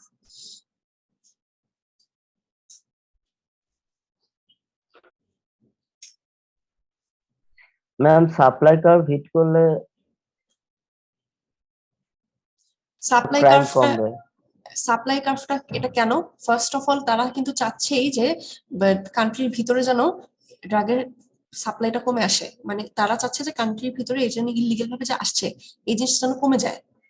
দ্যাট মিনস কি, ফার্স্টে সাপ্লাইটা কন্ট্রোল করতে হবে, সাপ্লাই কন্ট্রোল করতে পারলেই তো হচ্ছে আপনার ওই ডিমান্ডটা প্রাইস কন্ট্রোলে হাই আসবে। হয়ে যাবে automatically। এখন দেখেন এখানেই সেম সিচুয়েশনটা বলা হচ্ছে। ফার্স্টে হচ্ছে ড্রাগ ইন্টারডিকশনের যে সিচুয়েশনটা বলা হচ্ছে, যে আপনার দেখেন এখানে সাপ্লাইটা হচ্ছে আপনার শিফট করার চেষ্টা করা হচ্ছে। আমরা যেটা জানি যে সাপ্লাই কার্ভ হচ্ছে, সাপ্লাইটা কমে, যখন কমে যায় তখন কার্ভটা সবসময় লেফটে শিফট হয়, আর সাপ্লাই বাড়লে কার্ভটা সবসময় রাইটে শিফট হয়। দ্যাট মিনস S1 হচ্ছে আগে সাপ্লাই ছিল, সাপ্লাই কার্ভটা এখন হচ্ছে S2 তে শিফট করে গেছে, তার মানে সাপ্লাইটা কমে গেছে। এখন এই জিনিসটা কিভাবে করে পসিবল হলো? এখানে দেখেন যখনই হচ্ছে ড্রাগস এর সাপ্লাইটা হচ্ছে কমিয়ে দেওয়া হলো, গভর্নমেন্ট এজেন্টরা অনেক বেশি মানে সচেতন হয়ে গেল, আর জায়গায় জায়গায় হচ্ছে এজেন্ট নিয়োগ করা হলো যাতে দেশের কান্ট্রিতে ইলিগাল ভাবে ড্রাগস না আসতে পারে। বিভিন্ন জায়গায় চেক পোস্ট বসানো হলো, বর্ডার ভালোভাবে চেক করা হচ্ছে। সো এই সিচুয়েশনে আপনার কি হয়, তখন কিন্তু সবাই অ্যালার্ট হয়ে যায়। অ্যালার্ট যখন হয়ে গেছে তখন কিন্তু ইলিগাল ভাবে কিন্তু ড্রাগসটা কান্ট্রিতে আনতে পারছে না। যখন আনতে পারছে না তখন তার মানে কি সাপ্লাইটা কিন্তু অটোমেটিকলি কমে গেল কান্ট্রিতে। এখন যখন আমার কান্ট্রিতে সাপ্লাই কম কিন্তু ডিমান্ড কিন্তু চেঞ্জ হয়নি, রাইট? ড্রাগ এডিক্ট যারা তাদের ডিমান্ড কিন্তু সেমই আছে। এখন ওখানে Yeah. সিচুয়েশনটা তাহলে কি হবে? সাপ্লাই নাই, সাপ্লাই কমে গেল কিন্তু ডিমান্ড কিন্তু constant. Price will rise ma'am. তখন তার মানে কি সাপ্লাইয়াররা বলবে তাহলে যেহেতু আমার এখানে ডিমান্ড অনেক বেশি বাট আমি সাপ্লাই দিতে পারছি না, যে যতটুকু আছে ওটা যদি আমি বেশি প্রাইস অফার করি সবাই তো কিনবেই, এই জন্য তারা হচ্ছে প্রাইস বাড়িয়ে দিল। এখন আমরা যেটা জানি যে প্রাইস বাড়ার সাথে সাথে সিচুয়েশনটা কি হয়, প্রাইস বাড়ার সাথে সাথে কিন্তু কোয়ান্টিটি একটু হলেও কমে যাবে। যদি আপনি ল অফ ডিমান্ড চিন্তা করেন, প্রাইস বাড়লো কোয়ান্টিটি কিন্তু দেখেন সামান্য কমেছে। এখানে যদি গ্রাফটা দেখেন P1 থেকে P2 যে গ্যাপটা, Q1 থেকে Q2 গ্যাপটা কিন্তু বেশি না। প্রাইস বাড়ার কারণে কোয়ান্টিটি সামান্য কমেছে বা তত কিন্তু কমেনি। দ্যাট মিনস কমলো কিন্তু বেশি কমলো না। এই জিনিসটা কেন?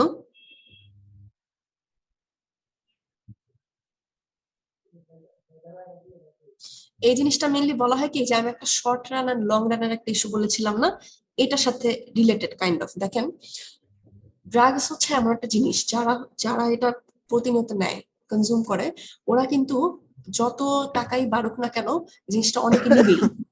হয়তো পরিমাণটা কমিয়ে দেয়, দিনে 10 বার নিতে এখন হয়তো 5 বার কিন্তু নিবেই, কারণ এটা একটা নেশা। সো ওদের কিন্তু এই জিনিসটা লাগেই। এই জন্য কোয়ান্টিটি কমলেও সেই পরিমাণে কমলো না, মানে হচ্ছে ইলাস্টিসিটিটা হচ্ছে মানে কম, বেশি ইলাস্টিক না। এই জন্য এই সিচুয়েশনটা আসলে গভর্নমেন্টের করে খুব একটা লাভ নেই। গভর্নমেন্টের এই জিনিসটা আসলে শর্ট রানে খুব একটা কাজ করবে না, কিন্তু লং রানে এই সিচুয়েশনটা কাজ করবে। কিভাবে বলেন তো? শর্ট রানে আমি বললাম যে আপনার এই যে এই সাপ্লাই কমিয়ে গভর্নমেন্টের খুব একটা পলিসি ইনক্রিজ হবে না, কারণ কারণ সাপ্লাই কমালেও প্রাইস যদি বাড়েও তাও হচ্ছে আপনার কোয়ান্টিটি মানুষজন কেনা খুব একটা বেশি বন্ধ করবে না, করবে বাট বেশি একটা না, কারণ এই এডিকশনটা এত ইজি না যাওয়া। যাদের কাছে টাকা আছে তারা হচ্ছে আগে বললো যে 10 বার কিনতো, এখন 5 বার হলো কিনবে। সো শর্ট রানে এই প্ল্যানটা নট গুড, বাট লং রানে যদি আপনি মানে লং রান বলতে হচ্ছে টাইম হরাইজনটা যদি বেশি হয়, এই প্ল্যানটা যদি ধরেন 6 মাসের জন্য হয় তাহলে বেশি কাজ করবে না। শর্ট রান যদি এটা 1 বছর বা তার বেশির জন্য আপনি প্ল্যানটা নেন তখন জিনিসটা বেশি কাজ করবে। কেন? কারণ কিছু কিছু মানুষ থাকে যারা হচ্ছে এক্সপেরিমেন্টাল ভাবে হচ্ছে ড্রাগস নেওয়া শুরু করে, যে আমার ফ্রেন্ড নিচ্ছে আমি একটু নিয়ে দেখি, এক্সপেরিমেন্ট ওয়াইজ, ওইখান থেকেই কিন্তু এডিকশনটা শুরু হয়। যখন এক্সপেরিমেন্টের কথা আসবে, একটা প্রোডাক্টের প্রাইস যদি অনেক বেশি হয়, আপনার আগে হচ্ছে আপনি 2-3 হাজারের জিনিসটা পেতেন, এখন ওটা প্রাইস 10,000 টাকা। সো অনেকেই আছে যারা এক্সপেরিমেন্ট বেসিসেও এত টাকা খরচ করবে না। আপনি নিজেই চিন্তা করেন, আপনি কি এক্সপেরিমেন্ট করে একটা জিনিস একটু এক্সপেরিমেন্ট করে দেখার জন্য আপনি 10,000 টাকা খরচ করবেন? ওটা একটা রাইডই হোক, ওটা একটা খাবারই হোক, বা ওটা একটা ড্রেসই হোক না কেন। অথচ ওটা যদি 1-2 হাজার টাকা হতো তাহলে কিন্তু আপনি জিনিসটা করতেন, ট্রাই করে দেখতেন যে কেমন লাগে। সো যখনই এই জিনিসটা লং রানে চলে যাবে, তখন নতুন ইউজার কমে যাবে। পুরান ইউজার হয়তো থাকবে, কিন্তু নতুন ইউজার কিন্তু কমে যাবে, কারণ ওই এত টাকা খরচ করে তারা কিন্তু একটা নতুন জিনিস ট্রাই করতে চাবে না। সো আস্তে আস্তে এডিক্টরের পরিমাণ কিন্তু কমে আসবে। সো এই জিনিসটা ক্লিয়ার যে কিভাবে শর্ট রান এন্ড হচ্ছে long run, how does it work?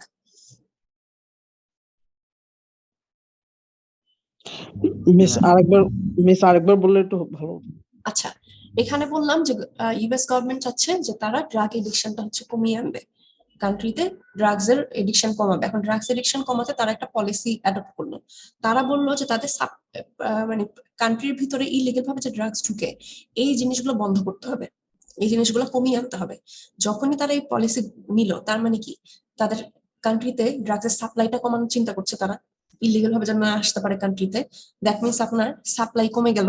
So supply কার্ভটা হচ্ছে শিফট করে লেফটে চলে গেল, কারণ প্রোডাক্টের সাপ্লাই কম।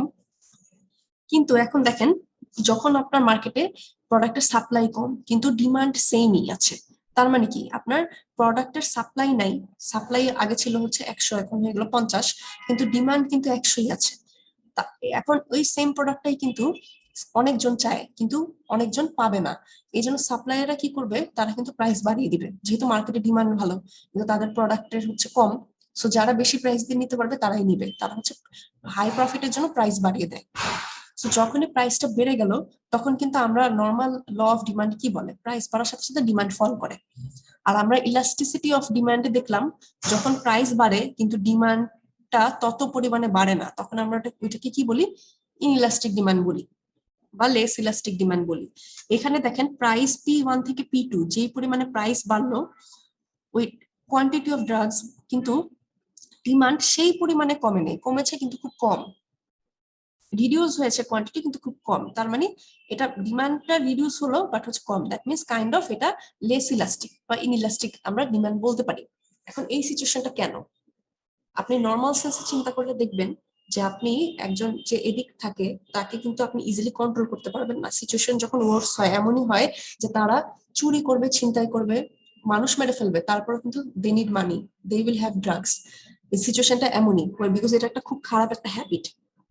এখন গভর্নমেন্ট যদি এই পলিসি গ্রহণ করে, তখন কি হবে, শর্ট রানে 1 মাস 2 মাস 3 মাস বা 6 মাসের জন্য কিন্তু খুব একটা বড় চেঞ্জ আসবে না, কারণ যারা ড্রাগস নেয় তারা হচ্ছে তাদের হ্যাবিটটা যাওয়া খুবই কঠিন। রিহ্যাবিলিটেশন সেন্টারে পাঠানো ছাড়া তারা আসলে কখনোই শুধরাবে না, আপনার প্রাইস যতই বাড়ান, তারা আরো বেশি ক্রাইম বাড়ায় দিবে, আরো বেশি চুরি করবে, আরো বেশি ছিনতাই করবে, আরো বেশি ক্রাইম বাড়াবে। তারা হয়তো আগে হচ্ছে বেশি নিত ড্রাগস, আপনার একদিনে 10টা নিতে পারতো, এখন নিবে 5টা, কিন্তু নিবে ঠিকই। সো এটার সাপ্লাই বাড়ানো বা কমানোর সাথে শর্ট রানে বা মানে অল্প টাইমের মধ্যে খুব একটা বড় চেঞ্জ আসবে না কান্ট্রিতে। কিন্তু চেঞ্জটা আসবে কখন, যখন এই সিচুয়েশনটা লং রানে থাকবে। দ্যাট মিনস আপনি একটা প্ল্যানই বানিয়ে ফেললেন যে আপনার সাপ্লাই সবসময় কমই থাকবে, আপনি কান্ট্রিতে কোনোভাবে ইলিগাল ঢুকতেই দিবেন না। এই সিচুয়েশনটা যদি 1 বছর পর্যন্ত থাকে বা 1.5 বছর পর্যন্ত চলতে থাকে, তখন কি হবে, যারা পুরান আছে তারা তো থাকবে, কিন্তু প্রত্যেক বছর তো নতুন নতুন এডিক্ট অ্যাড হয়। এখন আপনি একটা জিনিস ধরেন, যখন 1,000 বা 2,000 টাকা ছিল, তখন আপনি চিন্তা করলেন যে আমি জিনিসটা ট্রাই করে দেখি কেমন। যখনই প্রোডাক্টের প্রাইস 10,000 টাকা হয়ে যাবে, তখন কিন্তু আপনি 10,000 টাকা দিয়ে একটা জিনিস ট্রাই করতে যাবেন না, এক্সপেরিমেন্ট করতে যাবেন না, এরকম মানুষজন খুব কমই। এই জন্য যখনই আপনার ড্রাগ এডিকশনটা শুরুই হয় হচ্ছে এক্সপেরিমেন্টের মাধ্যমে। একটা মানুষ চিন্তা করে যে আমি একটু এক্সপেরিমেন্ট করে দেখি জিনিসটা কেমন, পরে দেখা যায় যে ওটাতে এডিক্টেড হয়ে যায়। সো যখন প্রাইসটা সবসময় হাই থাকবে, সাপ্লাই সবসময়ই কম রাখবে গভর্নমেন্ট, তখন কিন্তু দেখা যাবে যে আপনার নতুন ইউজার কমে আসবে, কারণ এত টাকা দিয়ে তারা একটা নতুন জিনিস ট্রাই আউট করতে চাবে না, আর তারা জানে যে এটা আসলে ভালো জিনিস না। সো এক্সপেরিমেন্টের বসেও তারা এত দাম এত প্রাইস দিতে চাবে না বা খরচ করতে চাবে না। সো নতুন ইউজাররা কিন্তু কমে আসবে আলটিমেটলি। ওকে মিস। সো এটা হচ্ছে লং রান আর শর্ট রানে আর কি এটার পার্থক্যটা, যে একটা প্ল্যান শর্ট রানে যদি কাজ নাও করে, তাও লং রানে কিন্তু জিনিসটা কাজ করতে পারে, কাজ করে যায়। যেমনটা এই কেসে হয়েছে। জি বলেন, আপনার কোশ্চেনটা কি ছিল? মিস এখানে লাইক আমাদের তো লাইক রিলেশনশিপ তো এরকম না যে প্রাইস যদি কমে তাহলে সাপ্লাই কমবে, প্রাইস যদি বাড়ে সাপ্লাই বাড়বে। না, এখানে কিন্তু প্রাইসের সাথে সাপ্লাইয়ের সম্পর্কটা না, প্রাইসের সাথে সম্পর্কটা কিন্তু ডিমান্ডের। দেখেন, প্রাইস যখন বেড়ে গেল তখন কোয়ান্টিটি ডিমান্ড কমলো, প্রাইস যখন বেশি ছিল তখন কোয়ান্টিটি ডিমান্ডটা বেশি ছিল। সাপ্লাইয়ের সম্পর্কটা হচ্ছে এখানে কিন্তু সাপ্লাইয়ের প্রাইসের সাথে সম্পর্ক না। আমি চ্যাপ্টার 4 পড়েছিলাম যে প্রাইস বাদেও সাপ্লাই কার্ভটা অনেক কারণে শিফট হয়, চেঞ্জ হয়। তখন হচ্ছে সাপ্লাই কার্ভটা ইন্টারডিকশনের কারণে তো এমনিতেই সাপ্লাই লেস হবে। হ্যাঁ, তার মানে কি সাপ্লাই কার্ভটা কি রাইট লেফটে শিফট করে গেল? আপনি হ্যাঁ। যদি নর্মাল চিন্তা করেন, হুম। সাপ্লাই বাড়লে হচ্ছে সবসময় রাইটে শিফট হয়, আর সাপ্লাই কমলে হচ্ছে লেফটে শিফট হয়। ওকে। সো এই জন্য দেখেন সাপ্লাই কিন্তু অলরেডি লেফটে শিফট হয়ে গেল। এখন সাপ্লাই যেহেতু কমে গেল কিন্তু ডিমান্ড হচ্ছে আনচেঞ্জ, কনস্ট্যান্ট। তার মানে কি যখন ডিমান্ডটা কনস্ট্যান্ট কিন্তু সাপ্লাইটা হচ্ছে কমে গেল, তখন মার্কেটে প্রোডাক্টের চাহিদা আছে কিন্তু সাপ্লাই নেই, তখন প্রাইসটা বাড়িয়ে দিবে স্বভাবতই।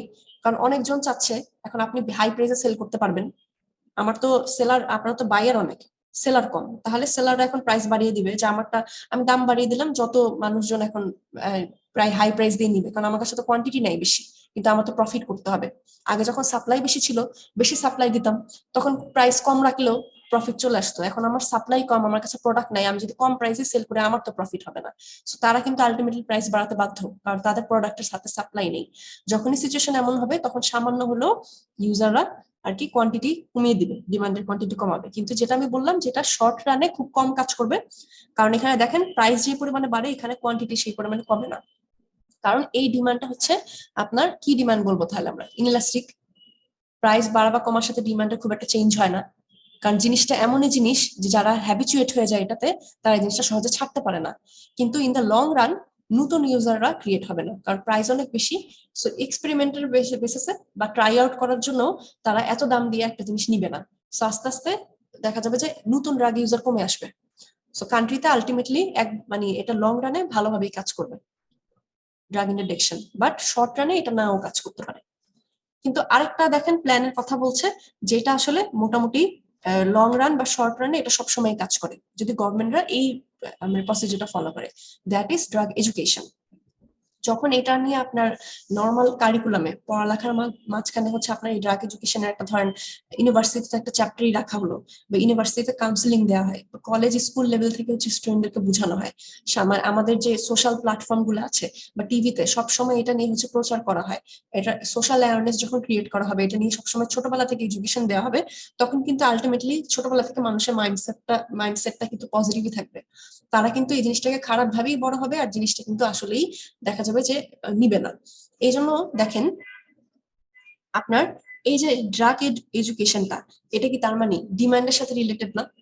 মানে আমি যতই শিক্ষিত হবো, আমি যতই জানবো যে ড্রাগটা আমার জন্য কত খারাপ নেওয়া, ততই কি আমার এটার প্রতি ডিমান্ড কমে যাবে না? যখন আপনার এই ড্রাগ এডুকেশনটা হচ্ছে চালু হবে এডুকেশন, তখন কি হবে, আপনার যদি 100 জন মানুষ এই জিনিসটাতে ইন্টারেস্টেড থাকে, তখন ওরা যখন জানবে যে এটার কত খারাপ ইয়ে আছে, ইম্প্যাক্ট আছে, তখন কিন্তু তারা এটা ইউজটা একটু হলেও কমাবে, আর নতুন যারা ইউজার তারা ওটাতে ইনভলভ হবে না। দ্যাট মিনস ড্রাগের আপনার ডিমান্ডটা কিন্তু কমে আসবে।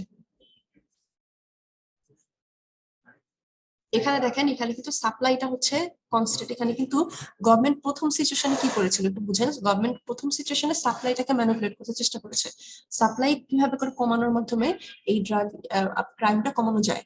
আর এখানে তারা চেষ্টা করছে যে যেহেতু এটা শর্ট রানে কাজ করে না, লং রানে কাজ করে, তো আরেকটা পদ্ধতি তারা ইমপ্লিমেন্ট করলো যে কিভাবে করে সাপ্লাইয়ে তারা কোনো কিছু করবে না, কিন্তু ডিমান্ডটা কিভাবে কমিয়ে আনা যায়।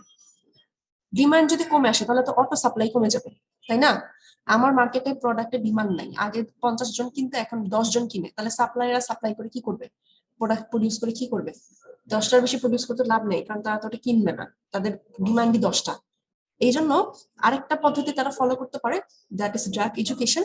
তার মাধ্যমে কি হবে, যখন আপনি একটা জাতিকে শিক্ষিত করবেন কন্টিনিউয়াসলি, তাকে হচ্ছে এইগুলা নিয়ে অ্যাওয়ারনেস ক্রিয়েট করতে থাকবেন, তখন আলটিমেটলি ডিমান্ডটা শিফট করে যাবে। ডিমান্ড কার্ভ শিফট করে, যখন ডিমান্ড কমে তখন সবসময় রাইটে শিফট করে, সরি লেফটে শিফট করে।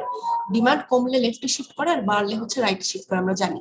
সো ডিমান্ডটা যখন কমে গেল তখন ডিমান্ড কার্ভটা কিন্তু আপনার লেফটে শিফট করে আসলো। আর ডিমান্ড যেহেতু কমে গেছে, আগে মার্কেটে ডিমান্ড ছিল হচ্ছে আপনার 100, এখন আপনার ডিমান্ড 50, তাহলে কি সাপ্লায়ারও কি হচ্ছে সাপ্লাই তারা কমাতে বাধ্য। সো দেখেন আপনার কোয়ান্টিটিও কমে আসলো, হচ্ছে আপনার প্রাইসও কমে আসলো। সাপ্লাইয়ের আমরা যেটা জানি যে সাপ্লাই যখন কম মানে কোয়ান্টিটি সাপ্লাইয়ের সাথে প্রাইসের সম্পর্কটা কি, প্রাইস কমলে সাপ্লাইও কমে যায়। প্রোডাক্টের ডিমান্ড নাই, মানুষজন আর কিনছে না, সো কোয়ান্টিটি কিন্তু ফল করলো। কোয়ান্টিটি ফল করার সাথে সাথে দেখেন প্রাইসটাও রিডিউস পেয়ে গেল। সো এই যে ড্রাগ এডুকেশন, এটা কিন্তু সব সময় চলবে। আপনি ডিমান্ডটাকে কন্ট্রোলে আনতে পারলে কিন্তু আলটিমেটলি দেখা যাচ্ছে যে এটা শর্ট রানেও কাজ করে এই প্ল্যান, লং রানেও কাজ করে। বাট ম্যাম এটাও তো লং রানেই ইয়া করতে হবে নাকি? শর্ট রানে তো এটা হবে না, কারণ এটা তো অনেক টাইম কনজিউম করবে এডুকেশন সিস্টেম অবশ্যই টাইম চেঞ্জ করতে। কনজিউম করবে, কিন্তু হচ্ছে মানে আলটিমেটলি আপনি দেখেন যে আপনার কি মনে হয় যে আপনি সাপ্লাই যতই হচ্ছে স্ট্রিক্ট রাখেন না কেন, কিন্তু মানুষজন যারা হচ্ছে এই জিনিসগুলো মানে এটা কিন্তু এক ধরনের হচ্ছে এডিকশন। এখন এই এডিকশন কিন্তু একদিন দুদিনে যাবে না, তো তারা কিন্তু এটা ইউজ কমাবে না। সো মেইনলি কিন্তু ফোকাস করতে হবে যে কিভাবে করে তাদেরকে মানে এই অভ্যাস থেকে ছাড়ানো যায়। সো প্রথম থেকেই যদি আপনি এই এডুকেশনটা হচ্ছে আপনি বিল্ড করতে থাকেন, তখন ডিমান্ড যদি না থাকে জিনিসটার, তাহলে তো কান্ট্রিতে এটা আসবেই না। এই জন্য মানে ড্রাগ এডুকেশনটা ফার্স্ট কাজ করে রাদার দেন হচ্ছে ইন্ট্রোডাকশন। বাট আলটিমেটলি আপনি যদি রিয়েল ওয়ার্ল্ডের কথা চিন্তা করেন, আপনার তো দুটাতেই ফোকাস করে চলতে হবে যদি আপনি আসলেই হচ্ছে এই ড্রাগ রিলেটেড ক্রাইমটা কান্ট্রিতে কমাতে চান। এখানে জাস্ট দুটো সিচুয়েশন দেখানো হলো, একটা সাপ্লাই কন্ট্রোলের মাধ্যমে কিভাবে করে পসিবল, আর একটা হচ্ছে ডিমান্ড কন্ট্রোলের মাধ্যমে কিভাবে করে পসিবল, একটা নেগেটিভ সিচুয়েশনকে কিভাবে কন্ট্রোল করা যায়। এই জিনিসটা নিয়ে ক্লিয়ার? দ্যাট মিনস হচ্ছে যে কোনো পলিসি বা যে কোনো জিনিস দুইটা ভাবে ম্যানিপুলেট করা পসিবল। আসলে আপনি সাপ্লাই ম্যানিপুলেট করেও কোনো একটা মার্কেটে একটা সিচুয়েশন ক্রিয়েট করতে পারেন, আবার ডিমান্ডটাকে ম্যানিপুলেট করেও কিন্তু আপনি মার্কেটে সিচুয়েশন চেঞ্জ করতে পারেন। দুইটাই পসিবল। এখন আমাদের দেখার বিষয় হচ্ছে যে কোনটা ফাস্ট কাজ করে ওটা আগে ইমপ্লিমেন্ট করা, যেটা একটু স্লো কাজ করে লং রানে সেটা হচ্ছে পরে ইমপ্লিমেন্ট করা। জি ম্যাম, বুঝতে পারছি, কিন্তু এখানে তো ম্যাম ক্রাইম রিলেটেড করা আছে। তো ফার্স্ট যে টপিকটা ম্যাম, ওইটা যদি আমরা সাপ্লাই কমিয়ে দেওয়ার কারণে ক্রাইম বেড়ে যাচ্ছিল, বাট সেকেন্ডটাতে না, তো সাপ্লাই ক্রাইম কমানোর কমবে। কারণে কিন্তু আপনার হচ্ছে দেখেন ইউজারও কিন্তু কমে গেছে সামান্য, ওরকম না বাট হালকা কমেছে। এই জন্যই বললাম যে শর্ট রানে এটার ইউজার কমে বাট কম, কিন্তু লং রানে ওই যে বললাম যে লং রানে হচ্ছে নতুন যারা হচ্ছে এডিক্ট হওয়ার পসিবিলিটি ছিল তারা আর হবে না। সো লং রানে এই প্ল্যানটা বেশি কাজ করে, শর্ট রানে করে বাট হচ্ছে সামান্য, ওরকম কাজ করে না। এই জন্য সেকেন্ড প্ল্যানটা ইমপ্লিমেন্ট করা হলো যে আপনার এই সাপ্লাই রেস্ট্রিকশনের সাথে সাথে মানে ওয়াই নট আমরা ডিমান্ডটাকেও কন্ট্রোলে আনি। তখন ম্যাম তো এটা বুঝতে আলটিমেটলি পারছি, বাট ম্যাম আসলে যে রিলেটেড টু ক্রাইম, এখানে ম্যাম কোশ্চেনটা ছিল কিন্তু রিলেটেড টু ক্রাইম, তো কোনটায় আসলে ক্রাইম কমবে, এটা এটা আসলে বুঝলাম না। দেখেন এখানে কিন্তু রিলেটেড টু প্রাইস, বাট দুইটা কিন্তু হচ্ছে সিচুয়েশন বেসড। মানে প্রথমে সিচুয়েশনটা আপনাকে এমন ভাবে বলা হচ্ছে যে আপনার এই যে একটা কান্ট্রিতে আপনার হচ্ছে ড্রাগ আসে বা সাপ্লাই হয়, এটা কিভাবে করে সাপ্লাইটা কন্ট্রোলে আনা যায়।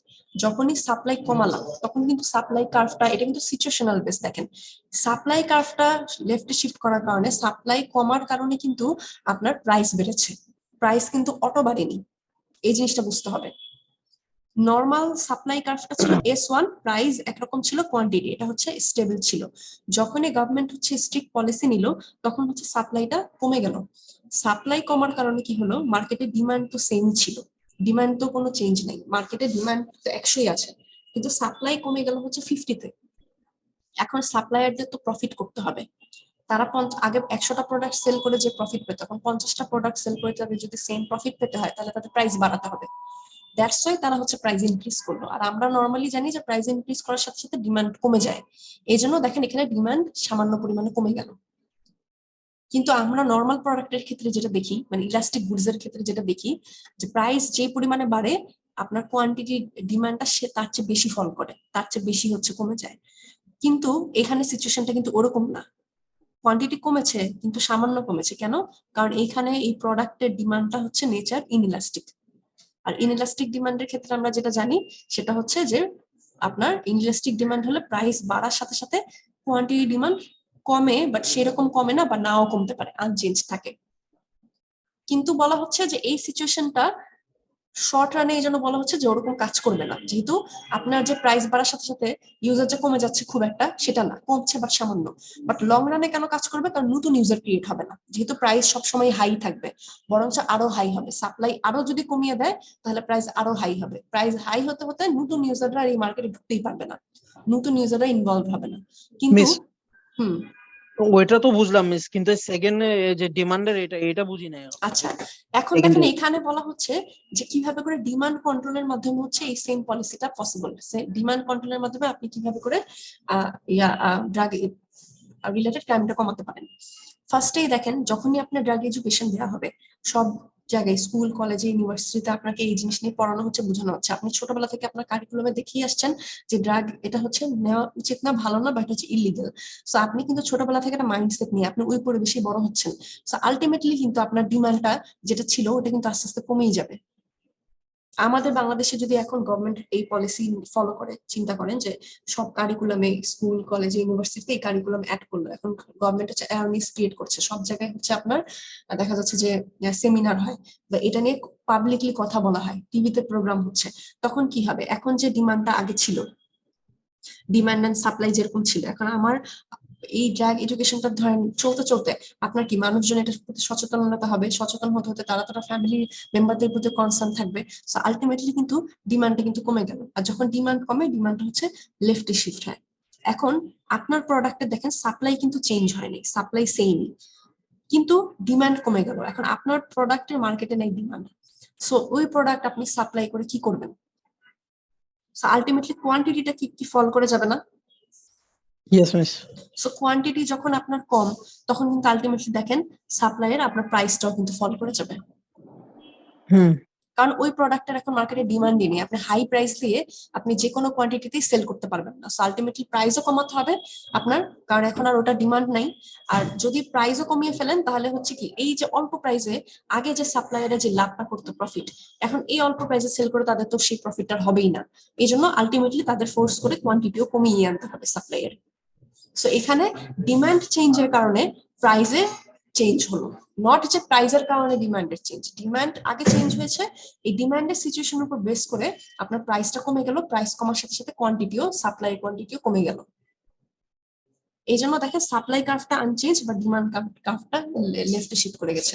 সাপ্লাইয়ের ক্ষেত্রে শুধু প্রাইসে চেঞ্জ এসেছে, কোয়ান্টিটিতে চেঞ্জ এসেছে, কিন্তু ডিমান্ডের ক্ষেত্রে পুরো কার্ভটাই শিফট করে চলে গেছে লেফটে, পুরো ডিমান্ডটাই হচ্ছে চেঞ্জ হয়ে গেছে।